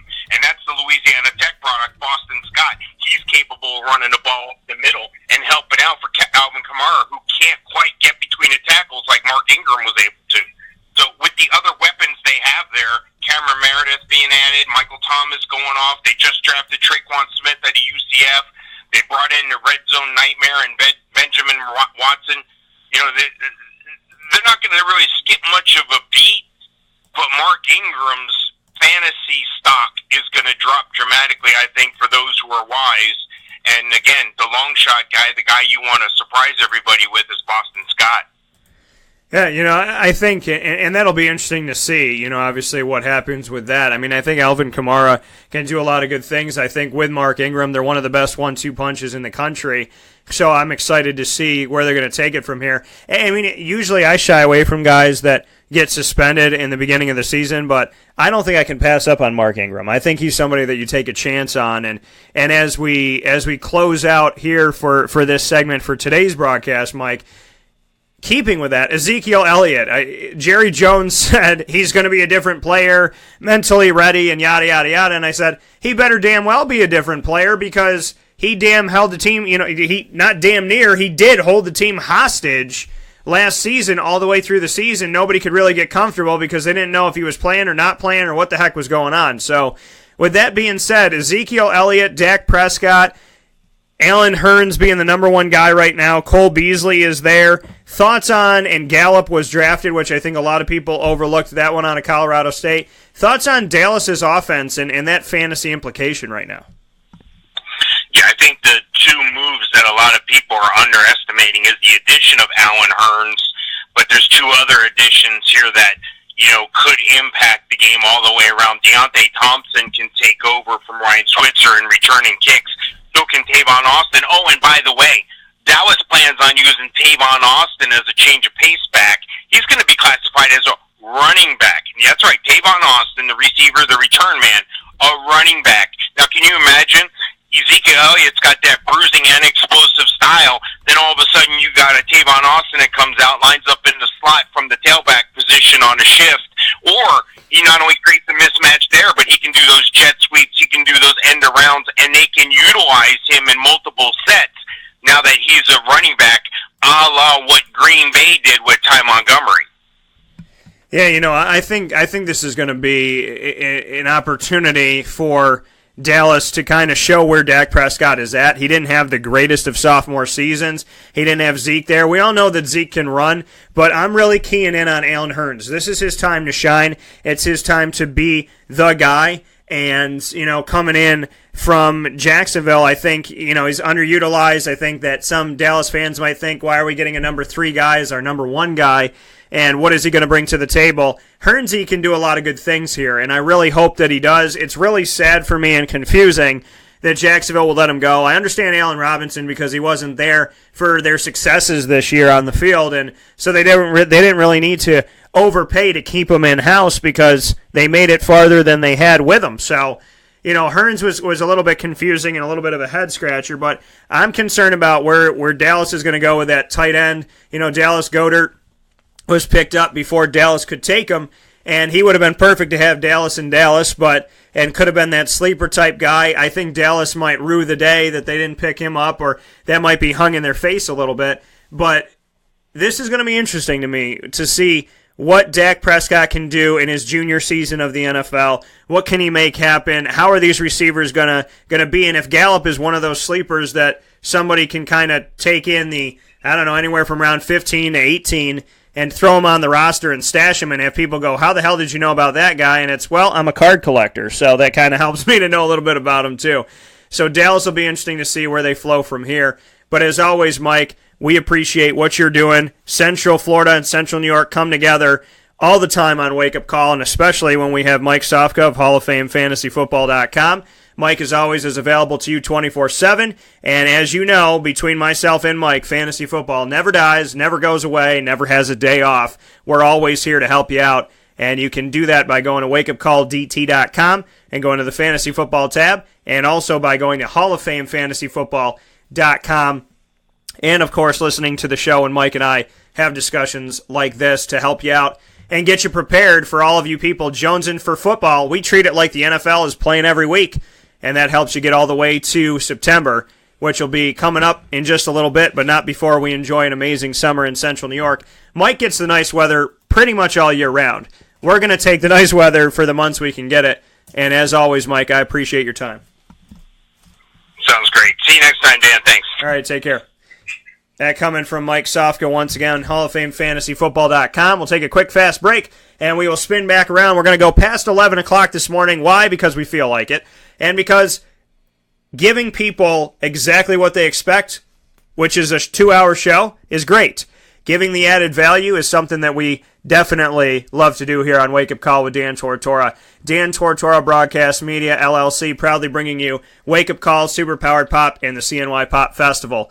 Buy your tickets now on cnypopfestival.com and make sure that you are at the show this coming August. We'll take a step aside and we'll be on Facebook Live and here on mixlr.com/wakeupcalldt. Speaking with you on real autographs versus fake autographs, what you should look for, and facsimile autographs, those copied autographs that when they're online they look almost exactly the same as a real one. We'll discuss that all in a moment. This is a wake-up call fast break. Gear up with the real deal at Dreisig Apparel, creating what people are going to see and learn about you before they even meet you. Gear up for what you need for your team, business, or event. To look professional, look good, and feel good, outfit yourself at DreisigApparel.com. That's DREISSIG Apparel.com. The only place to gear up with the real deal. What's the universal language of a fan? Clapping your hands. With Fan Hands, the ultimate sports fan accessory, find your team color, slip them on, and start cheering on your favorite team with 11 different colors, always in stock on fanhands.com, where you'll find the ultimate sports fan accessory. Real fans wear Fan Hands. Utica Pizza Company spells family. Your family, my family, their family. The recipes that they have shared with each other throughout the years and have now been so gracious to share them with us. I can sit here and talk with you about all the great things that are on the menu. We'd be here forever. So let me say this. Utica Pizza Company is second to none. And now you can bring it home with you and you can dine in the restaurant. UticaPizzaCompany.com will give you all the information that you need. And let me say, these Utica greens, they're the best. Utica Pizza Company. Call them and place your order at 315-214-3060. That's 315-214-3060. Families break bread at Utica Pizza Company.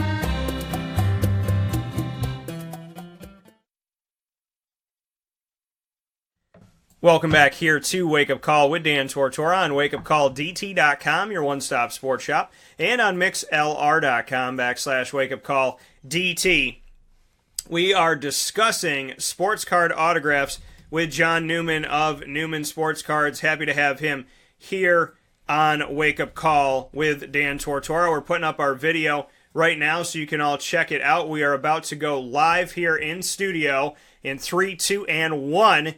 And here we are. So we are on video on Facebook Live, and we're hanging out with you on mixlr.com/wakeupcalldt. And here on the broadcast, John and I like to have some fun with this. We like to enjoy what we're doing up here, and we like to put it on video and audio so you can see the cards, see our mugs, see this awesome shirt. I forgot where I bought it, but, you know, my cousin was talking about Eye of the Tiger, and I'm wearing the Tiger today, so I guess her and I, you know, connect more than we thought we did. We're gonna have John move over here, get a little bit closer here, get his mug on camera, so I got the Eye of the Tiger. He's got Stranger Things. So I went a little non-sports. Well, you know, I know you do the Super Pop show. So, yeah. So you're trying to bring them both together. Yeah, both worlds. Nice. And not only that, but we're going to discuss the Stranger Things of it all. How we're going to have these autographs that, you know, cards that look like. Now these all are autos, but you know, I had to take this. I had to take this one out, the Tyler Lydon one, because it's on card. And I had to look at it and say, is this real? Is it fake? I can't tell. And then you look on the back, it says this autograph is guaranteed. So that's another way to check. But we're going to have a conversation about sports cards, the sports world, and autographs that are real versus fake autographs. And then facsimile autographs, which are autographs, and this is not one of them, but it kind of looks like it could be, autographs that are on cards that look like it's the exact autograph, but it's actually a copy. A facsimile is essentially a copy of what we think is real that really is not. So we're here on the broadcast hanging out. We appreciate you being here on Facebook Live. We also appreciate you being on mixlr.com /WakeUpCallDT. And the ticker right below you is giving you all that information. John Newman of Newman Sports Cards. John, sir, happy to have you here. And like I said on my show, I will never tell you, go get me my coffee. And I don't drink coffee. But John always wants to get tea. I told him he didn't have to. He did it anyways. So, out of respect to what I was saying, I put him right in the corner of the studio. I was in the corner. We weren't on cam, so you have to take my word for it. Yeah, no. He was sitting right here the whole time. We don't put him in a corner. We let him be out here and have a good life. So, first and foremost, how excited do you get? I mean, relic versus autograph. If you had to choose, not an auto relic. If it's relic or autograph, what do you like more? I think the majority, and myself included, would probably go with the autograph there. Okay, yeah. Again, a lot of it depends on the card, the product, the player itself. But, I mean, autographs, the relics, to tell you the truth, Dan, at this point, some people are kind of tiring of them. And I brought in that Jackie Robinson last week. And the difference with the older players, they didn't wear as many uniforms as today's players do. Today's players almost get a new jersey probably every other game, if not every game. So the relics are kind of getting, I hate to say it like this, but almost old hat with people. Mm-hmm. They don't, the kind of the bloom's a little bit off that rose. I mean, what the best answer is, I'd say a patch auto where you get the best of both worlds, but that wasn't the question you asked. If it's between, can I get an auto of this guy or just a game use jersey? Yeah, I think 9 out of 10 people, and myself included, would say the auto. Would say the autograph is that's what you want to go after and that's what you want to get, and I mean that's understandable. I like the game used bat. I love that. A piece of the shaved bat. That's something that means something to me. I like the pinstripe pants one, which I showed on the show before. I think I still have them down here. Oh no, they might be in another part. But there's certain things that I like having. I mean, in this one, it's Ryan asked if I've shown this one before, but it's the auto and a piece of the jersey, so the patch there.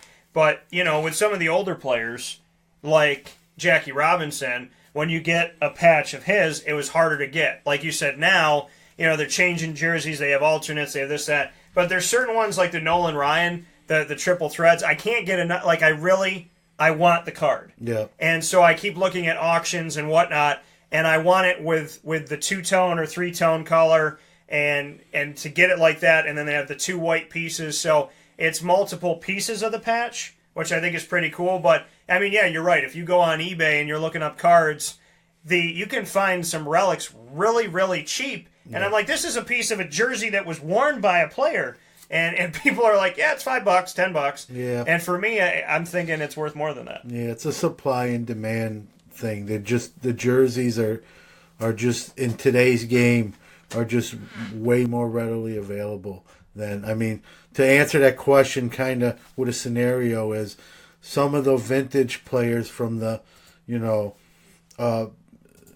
that decade, that era, some of their jersey cards are worth more than some of the current players, even autograph cards. That kind of tells you that there are just less jerseys available from that era of sports. Yeah, and for me, I like them. I like the patch stuff, but I can understand, you want the autograph because the autograph is the autograph. But we're going to talk about real versus fake autographs. And, the cards now, I mean, you look at this stuff, and, this looks like it's a patch in an auto, but it's not. It's actually like a black piece of tape or something, so you could sign in gold.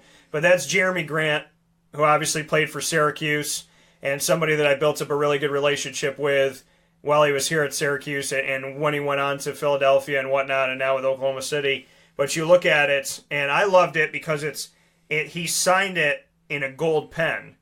But that is not a patch, folks. So there's a definite difference between what is a patch and what's not. This is not. But you look at, if you can see it on this one, you see that right here, and I'll pick it up and I'll show you right here, that you can see the tape. You see how the card is white and this is off-white. That's because what John and I have talked about before, they signed the sticker, not the card. So the sticker is what they have in front of them, and then the company, in this case, this would be Panini, they take the sticker and they put it onto the card. So that is Jeremy Grant's autograph, but he didn't sign the card itself. This one is Tyler Lydon physically signing the card. But this looks like it could be a facsimile because if you look at the card, it's almost perfectly printed on there like a copy. And this is something people have to look out for. This is numbered to 99 in the world. And on the bottom of this, it says this autograph is guaranteed by Panini. If this was a facsimile, it wouldn't be numbered and it wouldn't say that this is guaranteed by the company. So that's something to look out for. But just to speak on it, and I know you brought some stuff, John, about how these cards, you know, cards like this where you look at it and you're like, oh my God, that's an autograph, but sometimes it's not. No.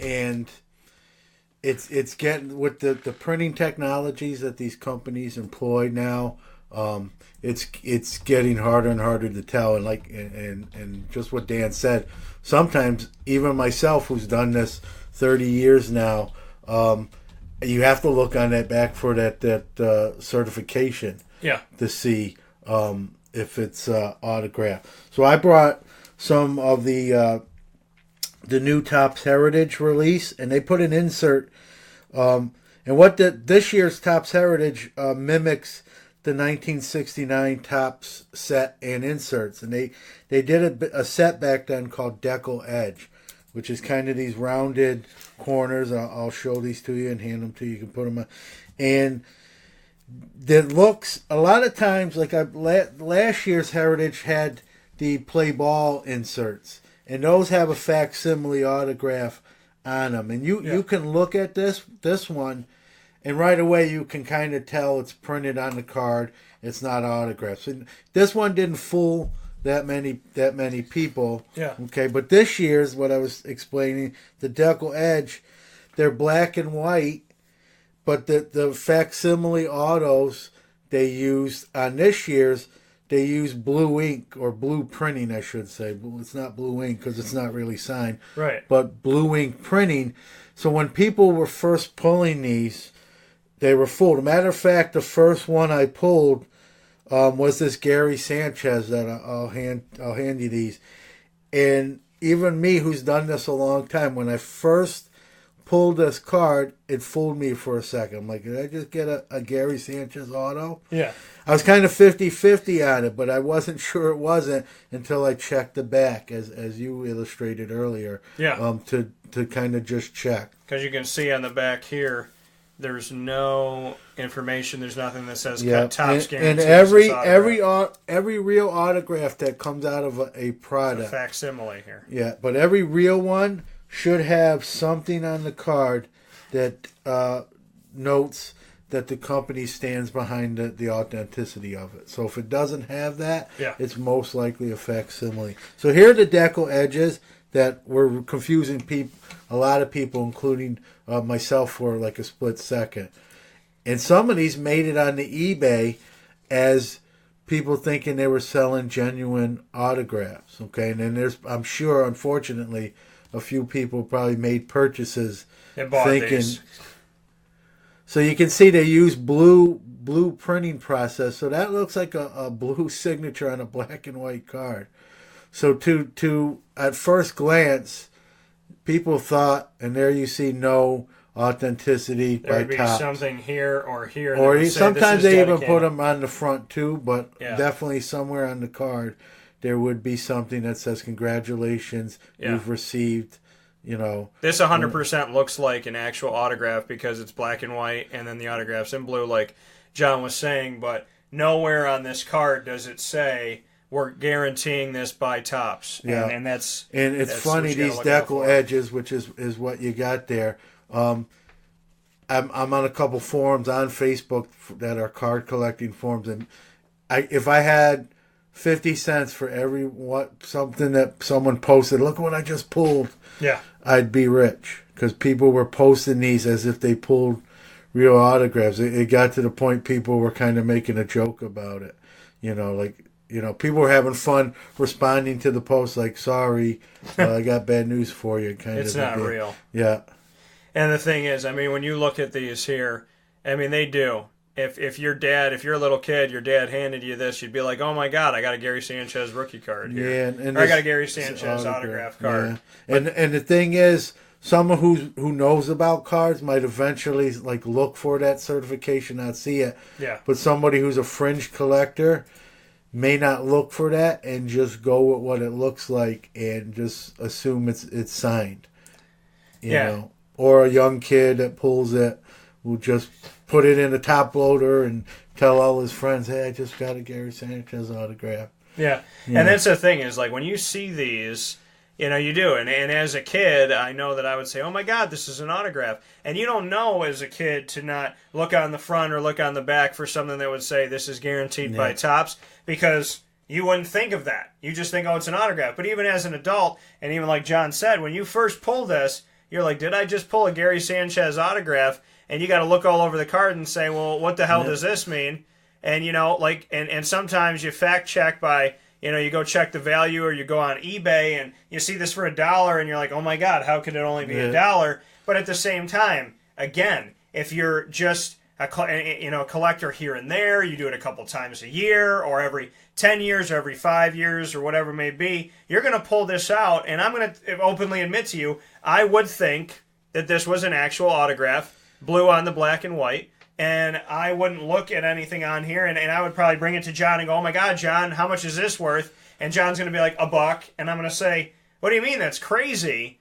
But, you can't always check eBay and whatnot because people will misprice this. I'll be honest with you. I'm not embarrassed to admit this. This card actually fooled me, like I said, for a minute. Reason being is I actually opened this product the first day it came out. Yeah. So I really hadn't seen anything yet. So what I had to do after pulling that card is exactly that. Check the back and front for any kind of certification. And then I realized it was facsimile. A lot of products I don't open right away. So I see what everyone else gets, and I would have been, excuse me, kind of keen on to that ahead of time. But me and I opened this Heritage literally when it came out for release day. Yeah.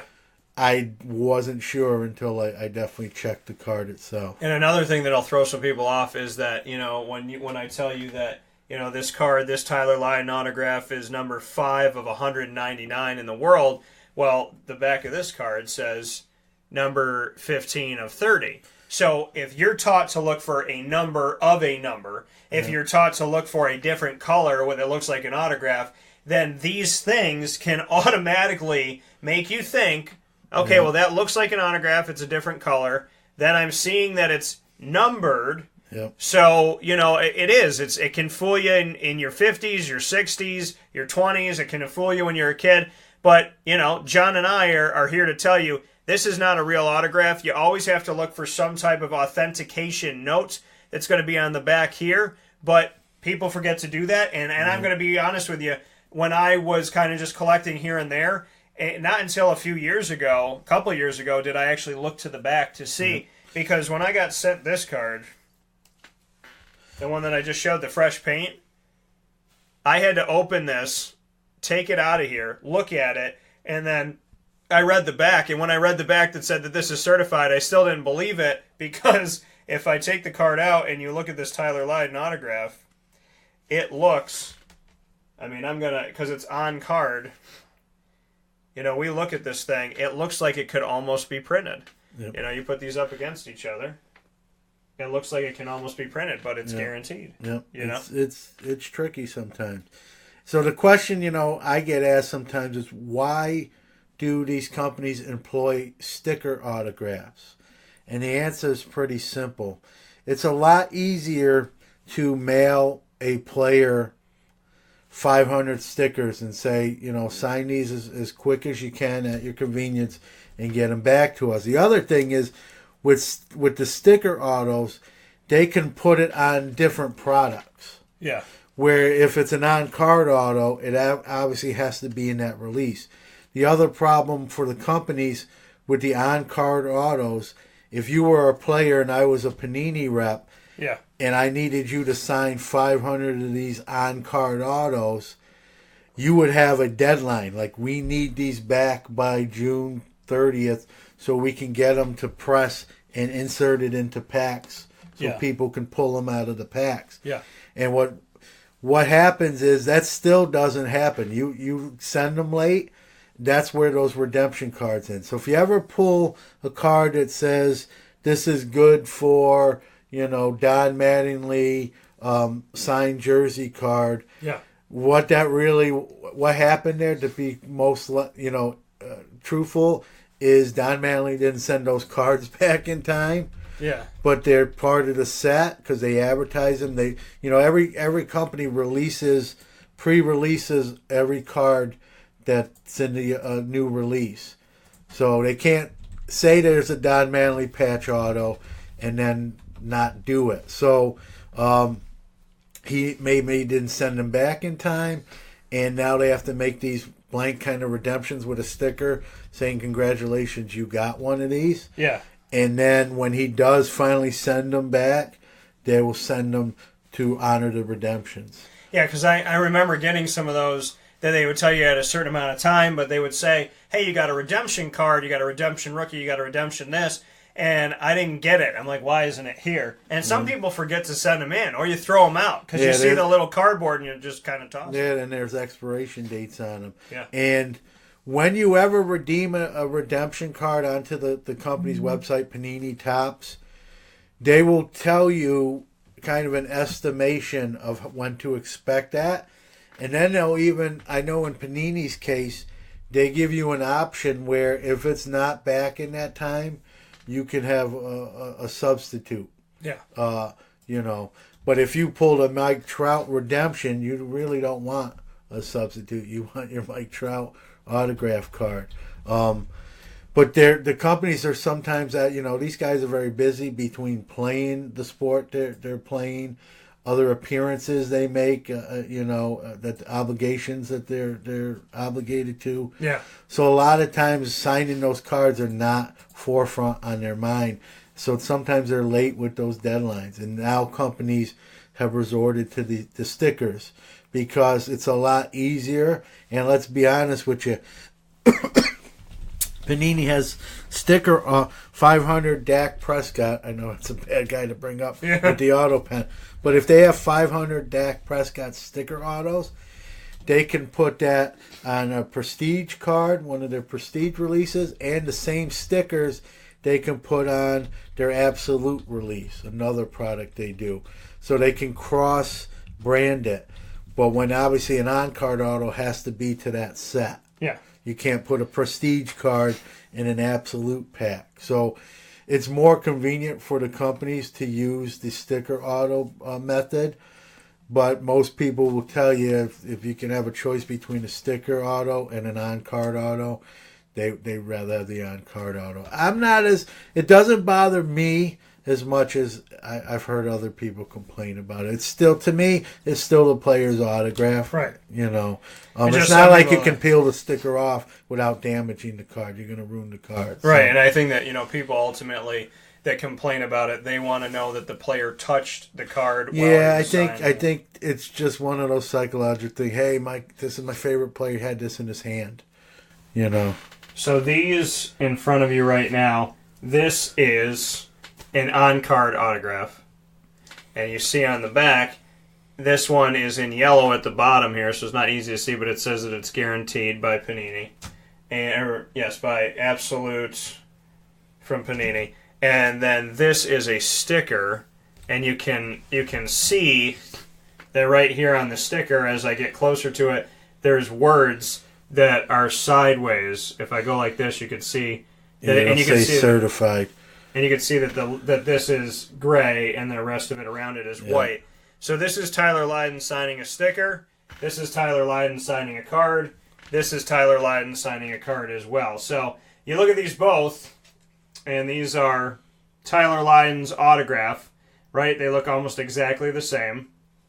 But this is where he potentially held the card and signed it, and this is where he signed a sticker, and then Panini themselves put the sticker on the card. And some of these stickers, Dan, they're actually getting better with them. Some of these stickers are getting harder to tell. Yeah.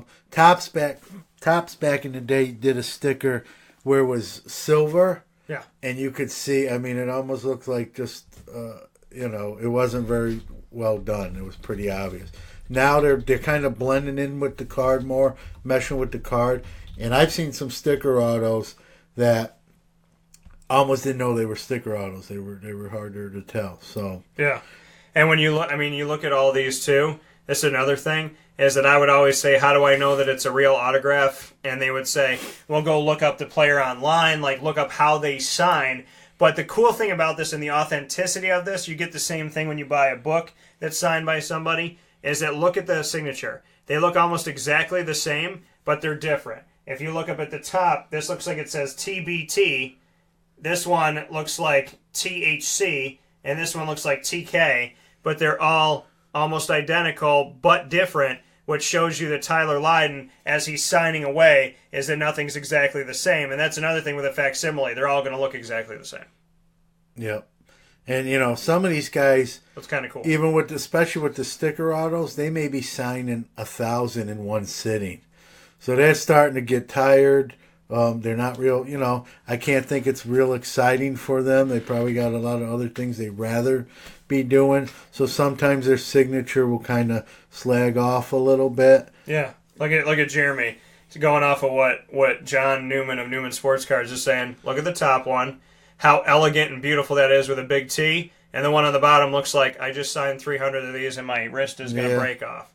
Sometimes they're just trying to get through these and get them done. Yeah, these they look similar, just like Tyler Lydon. You can see the J, you can see the thing that kind of looks like the and sign, and you can see the T. But look at how he did it. Look at how beautiful the top one is, and look at how the other one is kind of like, oh my God, I've signed 300 of these, and I need to go get some lunch right now. Yep. So they're both his signature, but they are similar enough, just like Tyler Lydon's, but look at how different these are. The top one just looks beautiful and elegant, and the other one looks more like a scribble. Yeah, I just want to get done, and I got things to do. So, yeah. Same guys, it's his real signature, but, they just, some of them take a little bit more time and care with them, and some of them are just trying to get on to the next thing. Yeah, and I know that this is not Flair Showcase, but it reminds me of the old Flair ones, where you would see the card, it was thicker, and it was kind of like silver and elegant. They'd have a face in the background of the player, and then the player in their jersey. And I just thought Panini did a pretty cool job with this rookie card of Malachi Richardson. And it looks like the Flair Showcase, where we see Mally, and then we see Mally playing. Yeah, and then the facial close-up is kind of digitized. Yeah, so it really gives cool. it that effect. Yeah, Who is now a Toronto Raptor, and did not play in their series against Cleveland, where they were terrible. But he doesn't cost that much money against them. He's only $1.5 million. I know that we say it's only 1.5, but when I'm dealing with money for players, and I'm dealing with guys getting $31 million like Kyle Lowry to do almost nothing at times, I'm thinking in my head, $31 million. Malachi Richardson, $1.5 million. That's nothing. Bargain basement. Right, that's a bargain basement. But if I had $1.5 million, I would still do the show, but I would definitely be investing and putting some money away, and buying some more cards, maybe having 7 children. I don't know.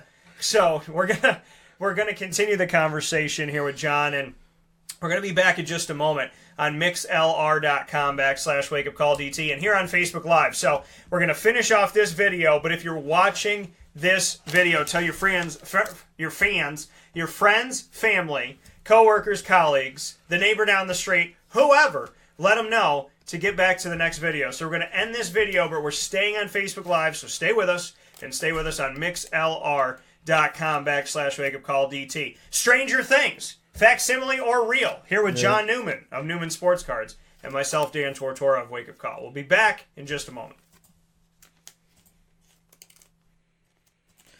Yeah, it's funny. These, This is a wake-up call fast break. Hi, this This is Kira from Looking Glass Events, where we're always giving you a reason to celebrate. Whether you have a small business, large business, personal event, or wedding, we are available to plan and coordinate your dream event to life. Every detail, every step, Looking Glass Events is working with you all the way. Call us at 315-702-4653. That's 315-702-4653. Or contact us through our website, lgweddingsandevents.com. Looking Glass Events, giving you a reason to celebrate. I'm George Townsend of Honda City with some good advice when buying a new car. The true cost of owning a new car is determined by the appraised value when you trade it. No vehicle appraises higher than a Honda. Next, look for low APRs and deep discounts. You also want low maintenance costs and great fuel economy. That's why my advice to you is to buy a new Honda. Looking pre-owned, visit our Honda Certified Used Car Center. Honda City, 7140 Henry Clay Boulevard, Liverpool, or HondaCity-CNY.com. It would be a pity if you don't shop at Honda City. The Wildcat Sports Pub in Camillus, New York is located on 3680 Milton Avenue in the Home Depot Plaza. It is your family-friendly sports bar and restaurant. Folks, some sports bars aren't family-friendly. Some family-friendly restaurants are not sports bars. The Wildcat Sports Pub in Camillus, New York is proud to be both. It is that marriage that you've been looking for years. The Wildcat Sports Pub is your home base for your sports bar and restaurant needs, games for the kids, indoor and outdoor activities, and enough things on the menu to come back every single week and get to try something new.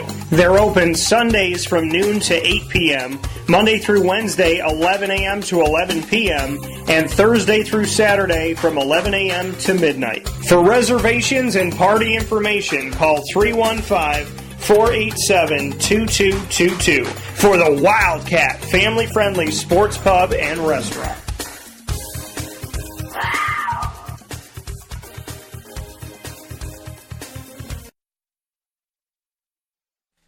Welcome back here to Wake Up Call with Dan Tortora on wakeupcalldt.com, your one-stop sports shop, and on mixlr.com/wakeupcalldt.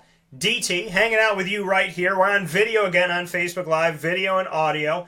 We have this nice video series that you'll be able to watch after it's live. You'll be able to see the playback on Facebook.com/wakeupcalldt, on wakeupcalldt.com, the hub of all things Wake Up Call, and on youtube.com/wakeupcalldt. These two mean mugs will be hanging out with you, John Newman of Newman Sportscards, myself, Dan Tortora of Wake Up Call with Dan Tortora. We're talking about the sports card world, memorabilia, hobby connected to sports in and of itself, and how what happens in the sports world can directly affect things, how hype directly affects things, momentum directly affects things, and how some cards aren't given the respect maybe they deserve. Fred Taylor, arguably one of the greatest players that ever played for the Jacksonville Jaguars, to some people the greatest player that ever played for them, the greatest running back that ever played for them, yet his sports card value does not show that. I can get an autograph of Fred Taylor for $5. I can get a jersey relic that starts at $1.70 on eBay. So we're going to talk about these things. There's, the thing about sports card world is that every day it's something new. John and I are always constantly collecting, selling, looking. I'm looking all the time. So it's fun for me. Yeah. I like having my eBay thing up and searching and relics, and even as we stand here today and we're talking with you on the show, if I go on eBay right now, which I'm going to do while we're talking here, and I search relic card, we're going to hit enter on that. We're going to see time ending soonest. Let's see what we got here. So there's some stuff here from guys that aren't really big and bad, but there's some other. I'm trying to find a player. Okay, so they have a Stephon Diggs refractor patch of his jersey, $19.99 right now. Or best offer. So the best offer. You could actually offer the seller a little bit less. All right, I like this right here. Mark Teixeira, 2017 Top Series 2, a patch of his Yankee jersey for $10.04 right now, or the best offer. To me, that's a good deal. Then I look at, a patch like Ricardo Lewis from the Browns, $7.90 could be priced too high. And if you look, there's only 8 of those. It's 8 of 8. Yeah. So it's a low printed card, but the player is just not the greatest, so it affects what you can. And we've what it discussed sells that before. Is if you get a card graded by Beckett or graded by a certain company, or if it's an 8 of 8 or 1 of 1, that it's a very rare card. But you could be overpricing it if it's a very rare card of a player that Yeah, I mean, doesn't you really have a know, great a 1 career. of 1 of Mike Trout and a 1 of 1 of Steven Piscotty are two completely different things. Like, you know, whoever pulls that Piscotty card gets excited just because it's a 1 of 1. But when that initial excitement wears off, you know, it's still Steven Piscotty. No offense to Steven, but Here's one that I want. A piece of the old purple Raptors jersey worn by Vince Carter. That's the thing. 99 cents. 99 cents, folks. And don't you dare go bid on it right now. For those of you that are listening on mixlr.com/wakeupcalldt, and those of you that are here on Facebook Live, do not bid. I was not, because I don't say what I bid on. But every once in a while, I kind of let it out and let people know what's going on. Shout out to the fan, Melissa Tortora, listening in. Mike Sofka, who was just on the show, he's the man. Tim Jones, and to everybody that's here. Joey Khalil is a huge collector. And if John doesn't already know, Joey's going to be that guy that is going to be, you know, writing to you on Instagram and finding you and getting in touch with you, because John, I know Joey, and Joey is like me. When I started collecting again, it was like, you know, this is how my collection goes, right? Oh, I haven't bought cards in a while, so I'll get a few. Oh, you know what? I'll get a few more. And then I go a little bit insane. So, you know, that's how sports cards go, but I love it. I love the world. So yeah, it's fun, you know, and as far as, you know, I know I've said this before on the program too. If anyone has any questions, I consider myself sort of an advocate for the hobby. If answering someone's questions or inquiries, you know, keeps them interested or in the hobby, that's really what it's about. You know, money's nice, like I said before, but if that's all you make it about, you're really not going to have fun. You're not in it for really, your heart's not in it for the right reasons. Yeah. And it's just not where, you know, the angle I use. So. And I'm looking at all this stuff right now. What's currently now? Give me something. When you look up stuff, what are you looking up? When you're doing a little search engine, we're going to use eBay. Yeah, I have a 5 to 10 things. So one of the terms I'll use is patch card. Okay. You know, RPA is another one I'll use. RPA is short for Rookie Patch Auto. Yep. Patch Auto. Another one that's kind of fun to use is if you type in Sick Patch. Yeah. SICK, Sick Patch. People do, you know, where it's like the logo, or in the Jaguars case, it might be the Jaguar, part of the Jaguar logo. Yeah. They'll call that a Sick Patch. So you can see, it kind of narrows down that search, and you can get right to the meat of kind of what you're looking for, and save you a little time. I mean, there's been times, I'll be honest with you, I do a lot of eBay stuff at nighttime at the end of the day. Yeah. And, you know, my phone is also my alarm clock, so a lot of times when I go to bed, I have my phone, and I might be actually looking on eBay, and I'll fall asleep, and the phone is somewhere in bed, and I'll wake up in the morning, and I can see what I was searching on eBay when I fell asleep. Yeah, I usually have it right over my shoulder, and it's like at 2 a.m. I'm searching, and I'm like, people can't be up right now. I could get this thing. You know, there's a Dwayne Wade right now, 31 seconds left on this. Dwayne Wade, 3-color patch, 1 of 5. It looks like the home jersey and the away jersey. And it's Dwayne Wade for $90, which... Yeah, and you run the gamut. I mean, some of these things are in the thousands of dollars, and some of them are 99 cents. You know, and you can get steals. You know, eBay is great for getting something at a great value.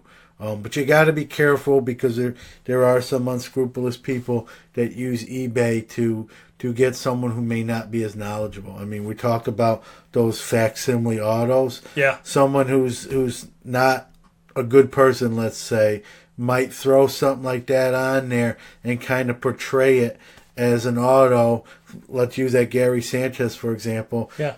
put the listing Gary Sanchez Heritage Auto and hope to get an unsuspecting maybe mom who's looking for, my son loves Gary Sanchez, an autograph, only $8, and buy it. I think it's a steal. Yeah. And that's the bad side sometimes of the hobby as well. There's good and bad. So we're looking up the RPA. There's some really cool stuff. I think this one's really awesome. And the funny thing, again, sometimes it's about the patch and not the player. Kenneth Dixon, who's done not a lot for Baltimore, this is an autograph card, but the patch is of the Baltimore Ravens, who he plays for. And this is a patch that has the purple and it has the white line, but it has the B of Baltimore, and you can see it. And this is one of those cards where if you're not a Kenneth Dixon fan, but you're a Ravens fan, you almost buy it for the patch. And that's most likely, Dan, who would be interested in that card. Yeah. Someone who's a Ravens collector, super collector. I myself have a Rashard Mendenhall Steelers RPA that has part of the diamonds of the Steeler logo and the part of the S. It's a really cool card.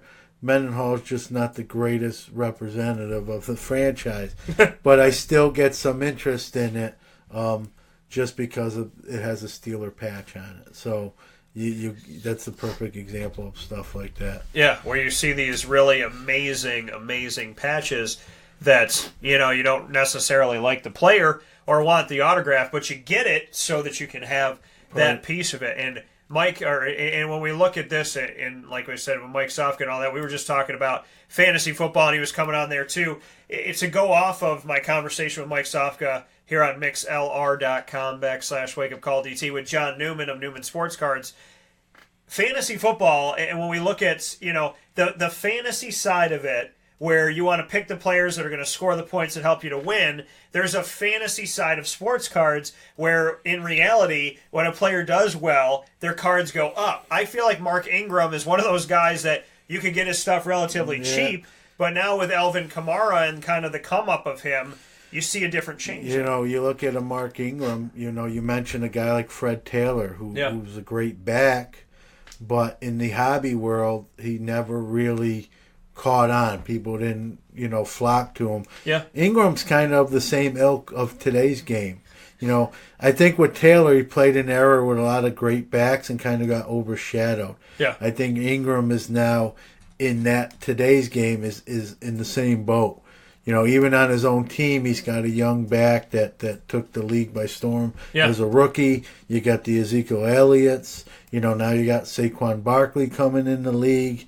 And Ingram's not a flashy guy like maybe some of those guys I obviously just named. So he's kind of taken a back seat. The production's there, but people just card-wise just aren't that into him, as they say. They go in different directions. So sometimes success on the field, as you just pointed out, doesn't always equate to success in the card world. Yeah. And it's funny because Josh Allen, his stuff went crazy, and then this past week on eBay I saw it kind of like fade back a little bit. Yeah, I think. And so he's like this stock market, but it's like the Bills are like, yes, franchise quarterback, and then it's like, sell that for $199. Then the rookie card goes down, and may it flow back up. And if there's good news in camp, if he's completing his passes, if people are seeing good things, then maybe you want to sell that on that Tuesday. Well, I think what happens goes is up and down. When they first draft him, the hype's at its highest point, and then when more people start maybe, reading what Mel Kiper and the Todd McShays and the scouting reports, and they see some of the not so good things said, that it tempers down that fever pitch a little bit. Like, there's 5 quarterbacks drafted here, and this guy's kind of ranked 5 of at last on the list of the 5 first rounders. Yeah. So they kind of go now. They put that energy in a different direction card wise. And it's interesting about what it does. Fantasy football is bonding to reality. Sports cards is bonding to reality. But like John said, it's Fred Taylor's not given the respect in the card world that he deserves, which I'm fine with because I could stock up on my Fred Taylor stuff. But having 200 Fred Taylor cards might be having $200. Where right now having Baker Mayfield rookie card and autograph and this and that, that's like $400 that I have sitting here. And Baker Mayfield might do absolutely nothing, where Fred Taylor set the precedent of what you need to do in Jacksonville. So it's just kind of funny to me. And with Michael Jordan, even if it's a Michael Jordan like the NBA Hoops 90-91 series, I got that yesterday. And I've seen the Michael Jordan card on eBay. It's not autographed. It's not special. It's normally numbered. It's not a refractor. It's not any of those things. But I saw people selling this card for $80, $15, $5, $40, $30, because it's an old Michael Jordan card. It's not a rookie.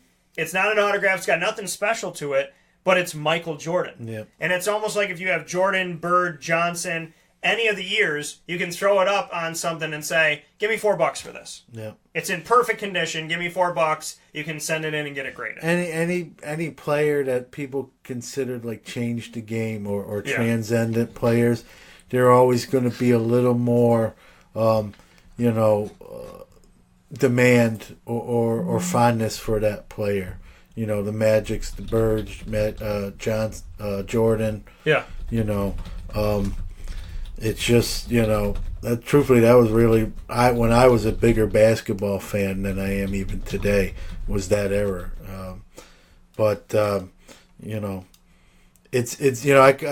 I consider sports cards, I hate to say it like this, it's sort of like day trading. Yeah. James Paxton, who recently threw the no-hitter there for Seattle, not a lot of interest in his cards, and literally throws a no-hitter, and the next day on social media, on sports card social media, everyone was posting their cards or posting, I'm looking for James Paxton rookies. Yeah. And if the next start he goes out and gets lit up, that'll go away just as quickly. Although he just had two great starts. People that might not realize the start before the no-hitter, he had 16 Ks in that start. So he's on probably looking at pitcher of the month in Major League Baseball. So yeah, definitely of the week. Like here we go with the Michael Jordan card from the series I got yesterday. $25. Now that this is one of those things I kind of mentioned. Okay, this card's probably $2 to $3. Right, and they're selling it for $25. This is a seller that's trying to get a mom who's looking to buy, who's maybe not knowledgeable, to buy, oh, Michael Jordan, my kid would love that card. Yeah. And that purchaser might think because it's listed at $25 that it has to be worth $25. You can put anything on eBay for anything you want. I could list that same card, which I have, and put it at $1 million. Right. So now, we're don't seeing sell it, but someone might at least draw attention to it and say, "Why is this worth $1 million?" Yeah, we look at this right now, and we have Michael Jordan's basketball card, $53. It's the same card, the 1990-91 series. $2.25. Yeah. So you got to look out too. When you're shopping on eBay for discrepancy, though. Yeah, like if Nolan Ryan, let's say Nolan Ryan's patch card is, somebody's got it at $48 and someone has it at $6.50, and it's the exact same card. I mean, I've looked at, there's different colors. One might be a purple card, one might be a green card, and one might, and with the different colors, this one is one of 12, this one is one of 180. Yeah, it can get confusion to someone who's not well versed in the cards. The thing I'm seeing now, the latest trend, it's really not even that new. I don't want to say latest trend, but the recent thing, there are guys now or people now that actually make homemade cards.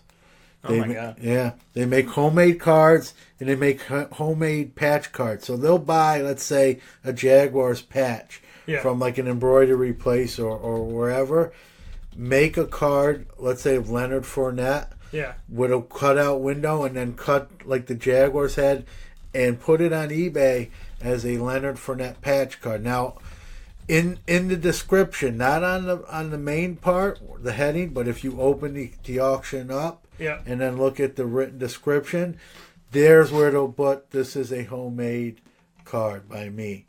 But on the headline, it doesn't say that. Are there people that actually try to put panini in there? And no, I mean then you're opening up a whole another can of worms. And you're going to jail. But what these guys are doing is the headline portrays it, the auction title portrays it as a Fournette patch card. And then you have to open the description to find out that, hey, I made this. It's not genuine. Yeah. It's my homemade version of what a patch card could look like. But to someone who doesn't, a lot of people will not read the descriptions, so they will buy this card. I've heard horror stories where people have bought a card, got it, and then realized it's not real. This is not real, and then contact the seller. Hey. And he actually won't want to give the money back because his answer is this. If in my description I told you exactly what it was, but they didn't get that far. They didn't open the actual auction up. So he's kind of CYA'd himself to try to not refund the transaction. Yeah. So you get, my advice is be careful. Read, unless you know for sure, reading that description is probably a good idea. The other trick that people do is the card's real. There's a defect in it. Maybe a corner's dinged. They don't tell you that on the main description of the auction. And then you have to open the actual description with the paragraph. And then there is where it says, sold as is, bad ding in left corner. But a lot of people bid on the card just on the auction description, the one line. That appears on the listing, and that's why you wanna hope that when you're looking at a card, that the card in the picture is the actual card, and not just something that isn't online. always the case too. And that'll say sometimes I've opened up an auction, and in the description it says card in pictures, not actual card, it says as a representative. You got to look for honesty. It's tricky. When you're dealing with social media sales. It's a lot easier to get away with something when you're 1,500 miles away from someone than in a face-to-face transaction. Yeah, because there's the Jeremy Grant one that I had shown in the corner. It looks like maybe just a little bit. You can't really tell, but maybe just a little bit in that corner. And that's one of those things where if I'm buying a card, I want it to be a near mint or mint condition. The other thing you can do, Dan, and I've done this as a buyer myself, if you're looking at an auction, and let's say whether the card's expensive or not, but especially specifically if it's a higher end card, you can request of the seller, can you send me some close-ups, take some pictures of the corners? I want to see the condition of the card. If they want to make a sale, or a bid, they're going to do it. I've been asked to do it on stuff I was selling, and I do it. That's part. It's the nature of the beast. It comes with the territory. If you don't want to do that, then you're not that interested in you talked about customer service. Here's a great example of it. It's bad customer service of me to refuse to show someone pictures if they're interested in a product. And I'm hiding something if I don't have the time to show somebody pictures. Not all the time. It might be more laziness than hiding something. I've asked someone, hey, can you send me pictures of the corners of the card? And they'll say, oh, they're good. They're sharp, and they might be, and they're just lazy. I always look to when people respond and it sounds, and I know things get lost in translation, but when somebody responds to you and it's abrasive, well, why are you asking me? Then I'm like, you know what? I don't think I want. It's funny there, and I hate to. I'm not trying to be stereotypical, but when you get a dealer who just deals in high end cards, very expensive cards, $500 and up, and all their stuff is that they don't deal with the smaller stuff. I try to do both. Some guys are just what we would call high end dealers. I tend to notice they're a little more fit that kind of model, where they're just a little bit snobby, if you will. This is the card. This is. You want it or you don't want it, kind of a thing, and not how I operate. To each their own, as they say. I try to be more of an advocate for the industry, the hobby. Sure, it's nice to make sales. That's what I like to do.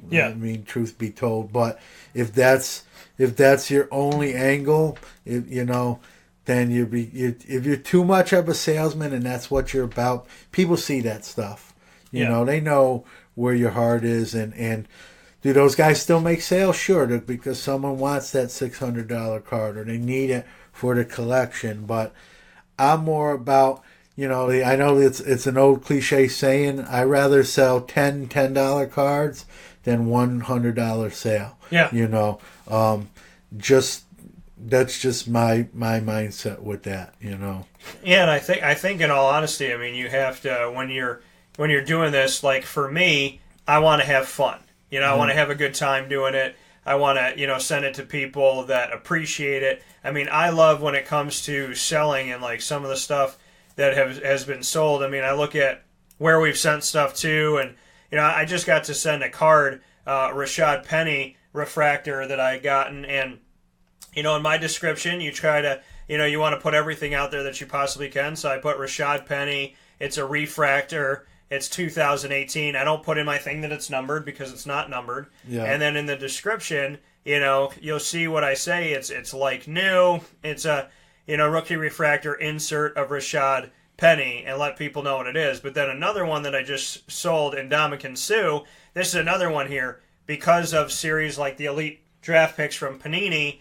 It looks like his rookie card because they do a flashback. And it's in his college uniform. Right, so he's in his Nebraska uniform, but I put in here 2018 Elite Refractor. There's no rookie in the description. If you go down to this, it says, get this Ndamukong Suh insert from the 2018 Panini Elite Series for your collection. So somebody bought this from me, and if they say to me, hey, Dan, you know, I thought that this was his rookie refractor, I would say, well, there's nothing in the title and there's nothing in the description. No, you know? That's the right way of doing it. Let's be honest, not everyone is going to be honest as Dan Tortora there, you know. And eBay is famous grounds for those people to do business with because there's a lot of tricks and schemes you can do and actually still be legal. Like I told you, the one is, you know, the title will say something which isn't wrong, right? And the disclaimer is actually in the description, which you actually have to open up. Many people will bid or buy a card off eBay without ever reading the description, and that's where that deception comes into play. Yeah, and you know, and when you do this, and you have an opportunity to go about it, like I said, you know, with Saquon Barkley, it says rookie. With Matthew Thomas, it says rookie. But if it was something else, you know, like I said, if it's in Ndamukong Suh, because, you know, like we talked about, the average buyer is going to look at this and go, oh my God, it's a rookie autograph. But for somebody that pays attention to football and knows what's going on, they know that Ndamukong Suh is not a 2018 rookie. Yeah. So I could put this up if I'm dishonest and say, I could say Ndamukong Suh rookie card, not put 2018. Yeah, there's all sorts of, you know, conveniently leave stuff out. Right, you know? But with this one, it's like you want to tell people, hey, this is an insert, it's a refractor, not a rookie. And just so you guys know, this is what it is. Yeah. And I think that, you know, because for me, I was a little nervous putting that up because I'm like, oh my God, what if somebody buys it and they get confused? But, you know, I did my part. Yeah. 2018, no rookie card. Saquon, yes, this is his rookie card. It says rookie on it. And that's what cards are supposed to do. But again, if you're the average person or grandma goes on or grandpa or mom and dad or your friends and girlfriend, boyfriend, and they go, hey, you know, I know that they, you know, I know that Dan is a huge Ndamukong Suh fan. They might go for this because the person that bought it's from Omaha, Nebraska. So they should know. But I mean, somebody might do this and buy the card and give it to me, and I'm like, they're like, I got you the rookie, it was only $4, and then I look at it and I go, well, this isn't the rookie, and then the person feels terrible. Yeah, and unfortunately in the hobby, there's a lot of that stuff goes on more than I'd like to think, you know. I'm like an honest to a fault where like I'll go back to the title and go, do I like this? Do I want to change this? Do I want to add something? I tell you usually more than you need to know, never less, because you got to be. I mean, I don't want to buy from you and have it be wrong. Yeah, even myself, I'll tell you something that happened about a month ago. I got a phone call from a local gentleman. He was traveling down. His grandson lives in trying to remember the city. One of the small towns outside, about 45 minutes north of New York City. Yeah. I think Montgomery or somewhere in that area, Rockland County. Yeah. And then he called me up and says, hey, I don't know anything about cards, John. My grandson's a huge Aaron Judge fan. That's his favorite player. And I'm going down for the weekend to visit the family and him, and I want to buy him an Aaron Judge rookie. Now, and I told him, I said, I got an Aaron Judge rookie from $3 to, $60, and I actually texted him a bunch of pictures with prices on it. That would have been a situation, someone that wasn't honest could have really probably scammed that guy, to be quite honest with you. Yeah. That's why you don't want to say, I don't know what I'm doing, can you help me? Because but that's not how I operate. I sent him pictures of my inventory from the $3 Aaron Judge to the $60 Aaron Judge, and I let him pick. He wanted one card for his grandson, and I let him, tell me what he wanted. And I could have told him that $3 card was $10. Yeah. And he probably would have bought it, and that would have been really bad on my part. And I don't do business like that, He actually picked out, I think, a $7 Aaron Judge card, and shook my hand, and he said, I'm sure I'll be doing business with you again. So you do right by people, and you get that repeat stuff. I go to overpriced stuff. He might have found out later, oh my God, this card's actually, he sold it for $20 and the thing's only $8. He got me. Yeah, that's happened to me before. Yeah, so those guys exist out there that do stuff like that.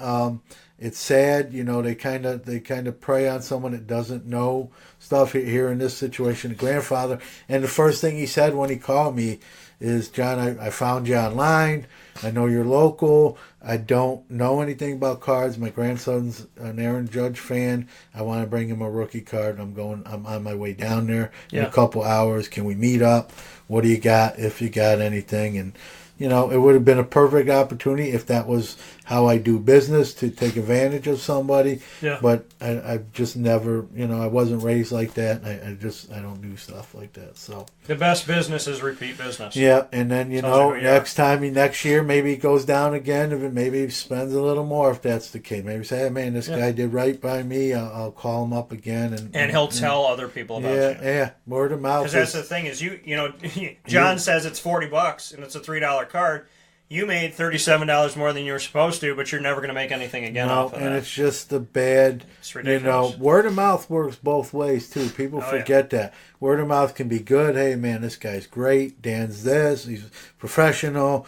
And if your word of mouth works the opposite way, if you do bad things, like, hey, this guy got me, he robbed me, he wouldn't answer my phone calls when I wanted to call him up and talk to him about it. He was unprofessional. So, and I'm a firm believer word of mouth can make or break you in itself. Yeah, and I dealt with that with a seller recently. I had paid. I told John a little bit about this. I had paid, and it was about 3 weeks, and so I looked into what I can do on eBay, and so I reported it and said I never received the cards. I paid for them, and I just want a reimbursement. Well, ironically, mysteriously, coincidentally, for all those people that know I'm being sarcastic. But it's true. All of a sudden, the seller got in touch with me and said, oh my gosh, I've been so busy. Let me check and see on your cards. And then my cards shipped out right after I had asked for something back. Now, the cards ship out. The case is still open from eBay, right? So I'm like, okay, the cards are out, so eBay should see that and know that I had asked, but now that they're coming out, it's going to close the case and not give me a refund. I didn't know what to do with it after this, but I'm not the bad guy. I paid 3 weeks before. I never received anything. So I just said, okay, you know what? I don't want it anymore. Well, this person got in touch with me personally, and when I went and I looked up on their eBay site, I saw that when they've had issues with other people, they have not only had issues, but they've responded very disrespectfully, unprofessional, very abrasive, very much, you're the problem, you're an idiot. And so I get the cards, they say they got shipped, and this person sends me a message and says, I sent you the cards, plus I gave you extra stuff. Why are you trying to escalate the issue? Yeah. And I responded very quickly, and I said, if you go and look at when I sent out that I wanted a refund, it was in capital letters I wrote, before you sent everything out. I wanted to say, if I didn't report you, you probably weren't going to send me anything. There's no excuse to take 3 weeks to ship anything. Right, and the thing is, once I told him, once I said I want a refund, that's when I got sent the cards. And then it was, hey, you know what? Why are you getting me in trouble with eBay? Yeah, you called his bluff. Right. You don't contact eBay, that stuff never gets sent out. Right. He basically, you contacted eBay, and I tell you what happens there, because I've dealt with eBay for 22 years. I actually just wrote an article specifically about it. But what happens in that scenario is you contact eBay, and then they send the seller a message, hey, we have a complaint filed. It's initially a scare tactic that usually works. Then the seller responds and does one of two things: sends you your stuff or issues a refund. In this case, he sends you your stuff. But why didn't you do that when I sell stuff on eBay? I literally, it goes out either that day if it's an early morning sale or the very next day. I'm at the post office. It's ridiculous. Yeah, I had they somebody know me on a first name basis. Yeah, I had somebody buy something from me yesterday, and within a couple hours, I was at the thing printing out my shipping label and putting it in. So you see that you bought it at 11 a.m. and it ships out at 2. I mean, like that's and what that tracking number automatically goes onto the eBay site. So that buyer says, "Oh, here it's coming. Yeah. Here's my tracking number." And the thing is, when you buy something, like, let's all be honest, when we buy it, if the computer could like open up a little piece of it and it just like flies through to you, I mean, we all want our stuff immediately. So after you bought it, especially after you paid, I mean, there's been times where I've been ready to ship something, but somebody bought it and they didn't pay for it, and I've gone to put it out in the mail, and I'm waiting. And I've literally said to the person there, I'm like, I don't want to come back here 2 hours later because like 5 minutes after they bought it, I was ready to ship it. I got all the stuff. It's already set and ready to go. I got to print out the label, but you can't print out the label until they pay for it. Yeah. So, for me, and especially in my situation that I dealt with, I just found it funny to have a seller write to you, why are you escalating this case, when I'm going, go look at the timestamp on this. I sent something to eBay. They sent it to you. You sent it out. So why are you acting like I got all my stuff, and then after I get all my stuff, now I'm asking for a refund like I'm some type of a bad business? Yeah. It's like... my answer would have been, why didn't you ship it within 3 days of purchase? Right. I look at it and I go, if I complained to eBay at 11 a.m. on a Tuesday, and you sent my cards at 2 p.m. on a Wednesday after 3 weeks of waiting, why are you coming back to me and saying, well, you did this and you did that? But that is the token thing that people do. When somebody gets wrong, it's called projection. Yeah. They take their sins, they realize their sins, but they put them on you so that they can yell at their sins, yell at you without feeling guilty. And some of these people probably convince themselves they haven't done nothing wrong. It's like people who lie. Like in his mind, it was like, you got your stuff, they might but you want believe money. their own lies. They don't even know they're lying anymore, Yeah. Like this person was like, almost like you go to Target, you buy a shirt, and then you're holding the shirt in your hand, but you're asking Target for the $19.95 back. eBay's a great tool, but I analogize it as the Wild Wild West. You got a lot of nice people, good sheriffs, people wear badges, and then you got your Jesse James on there as well. Your criminal types or shady characters. You got to take the good with the bad. You got to be careful. You got to protect yourself. I've bought stuff on eBay, and I can tell the seller hasn't shipped it in a few days. And I don't think it's anything wrong with messaging that person and saying, hey, I bought this. I see you haven't shipped it. Yeah. Can you, I kind of need it ASAP. Can you get that thing in the mail, please? You be polite, and hey, where's my card? What are you doing? You use some tact, like, hey, I need this kind of as fast as I can get it. Well, can you please ship that out at your early convenience? And when I've sent those messages, 9 times out of 10, I usually even get I apologize. I meant to get to the post office, and then I had an emergency at home. It's going out tomorrow, I promise. Yeah. And it's all good, and you don't ever have to get to that file an eBay complaint deal. Yeah. But after 3 weeks, I think you kind of have to do it. Yeah, you're a lot nicer than me. I probably would have done it a little bit sooner than even that. Try to be understanding. Yeah. And it's just funny because I always tell people, if you're rude to me, I'm like, in my opinion, I'm the guy walking down the street, and if you're hurting and I don't know you, I want to help you. Mm-hmm. So if you're rude to me, the person that comes after me, more than likely, is not going to be as nice as me, as caring as me, is probably going to step over you while you're bleeding to death. So I would not piss off of me, because there's going to be somebody where if you don't send it out in a day, they're going to be up your butt every hour. Hey, what's going on? Yeah. Hey, what's going on? And I don't want to deal with that. My dad told me a long time ago, people are going to talk about you. People are going to hate you. People are going to disrespect you. People are going to try and discredit you and your good name. Never give them a reason. Yeah. My dad always told me that. People will always talk badly about other people, even if you're the best person in the world, but never give them a reason. Never walk by a conversation and have somebody go, well, I don't like Dan because he's always late, and then you go in your head, oh my God, I am always late. It's funny you don't wanna be mention that this. My real job is I'm in the transportation industry, and I run an orientation for new truck drivers. Yeah. Our trucks, and I just remembered saying this yesterday, our trucks have that how's my driving 1-800 number on that. Yeah. And I tell my guys, drive safe, be good drivers, just for safety reasons, because there are people out there that will call that 800 number up and lie and say this truck's doing this. Yeah. So my message to them was just as recently as yesterday: those people are gonna make up stuff anyway, but don't give them any ammunition. Be a safe driver.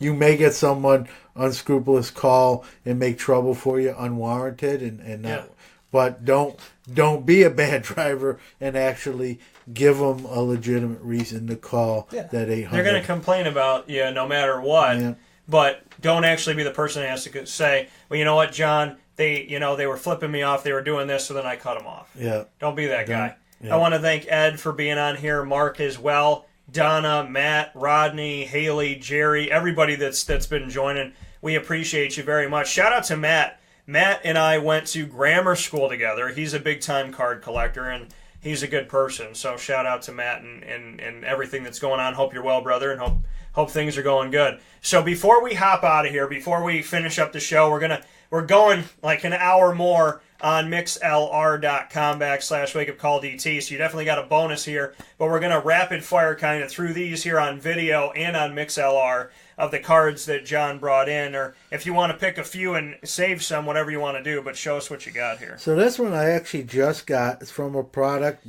produced by Leaf. Leaf's been around a while. They've had a couple ownership changes through the years. They're not as big as they once were back in the heyday. Yeah. They do kind of a lot of oddball, like low-key stuff. But this is a product called Leaf Heroes of the Game. It literally comes in one box, and in each box there's one cut auto. I didn't open this. I actually just bought the card from a collector. But it's an actual Cal Ripken. It's numbered to 1,000. He signed 1,000 of these. And we talk about signing stickers. In this case, what Cal did is they sent them a bunch of these almost like index card materials where they printed his name and signature series. Yeah. And he sent all these cuts back. And then they packaged them in the frame, and then they encased it.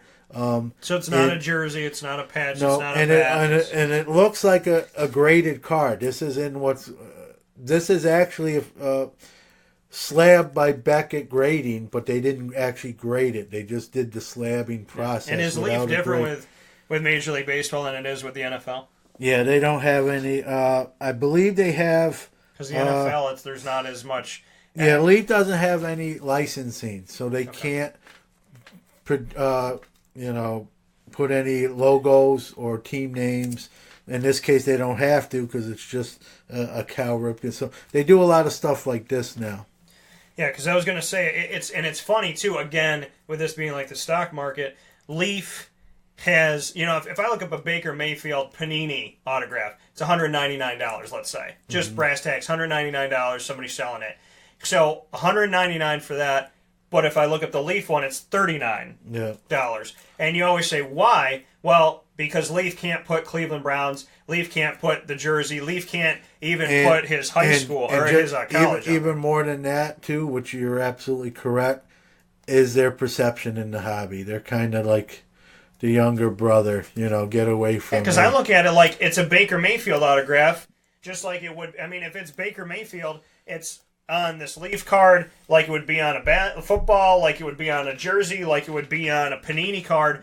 But it's the respect to the industry that you will see a discrepancy. I've seen like a Josh Allen $200 card that's $35. The difference between Panini and Leaf. Yeah, and here's a perfect example. So I just sold actually 2 Cal Ripken autos before this one, both Panini cards between $80 and $90. This card is, again, as you mentioned, same guy, same player, Cal Ripken Jr. Very cool. But being a Leaf product, this card's really only $45. But it's the same auto as on the other. But it's the company that produced it that really affects the value. Yeah, so like case. Hit and Leaf and stuff like that, where they're gonna be lesser valued. Which is a good thing, too, because if someone's just looking, hey, I want to have a Cal Ripken Jr. autograph in my collection, I'm not really concerned that it doesn't say Panini or Top. I'm not going to sell it, I just want it, yeah. And here's that card was in Cal Ripken's hand. That's not a sticker auto. So, to me, this is a great value for someone who's looking for, a Cal Ripken autograph. And we have just a couple of minutes left, so why don't we pick one? You want to pick one of the ones here, and then we'll save the other ones for our next show. Okay, that's no problem. So I'll pick this one. Okay. He's kind of the talk of the town. He's actually kind of stole a little of the spotlight from Ohtani in L.A. This was the Braves' Ronald Acuna, and he's their rookie. And this kind of shows you the rookie. And this is graded by BGS 9.5, so gem mint. Yeah. And really cool, Beck. It's very pretty. Their slabs are great. They're thick. They're very tamper proof. The other thing I like to the Beckett slabs over PSA, I've had some PSA slabs where if you move the slab a little bit, you can hear the card kind of moving inside the case, which I don't like. One over here. Yeah, this one. These cards, the other thing that Beckett does with their grading process, they put the cards in a soft sleeve and then into the encasement, into the slab. PSA just puts the raw card without the soft sleeve. And I only know Beckett because I got the Beckett books growing up. Yeah. So this is not a rookie. No, this is just Ronald Acuna. Well, it's his first Bowman. I consider it a rookie. That's a whole dilemma for another show. Yeah. Rookie designation. It's a Ben Simmons conversation. Yeah, who's a rookie? But this card is on the rise. It's funny. 2 weeks ago, it probably would have been $40, and now it's inching towards $100, and that'll show you the volatility of the card industry. 2 weeks ago, you could have had it for probably $40-$50, and now it's almost 3 figures. So this is timing is everything. Gem mint, gold, looking very nice. This is graded by Beckett. It's the first Bowman, but technically not a rookie card. Ronald Acuna, centering's a 9.5, edges are a 9.5, corners are a 9.5, and the surface of the card is a perfect 10. Yep. Pretty close to what they call a black label in the Beckett grading industry. Yeah. A black label is where everything got pulled a 10. Yeah.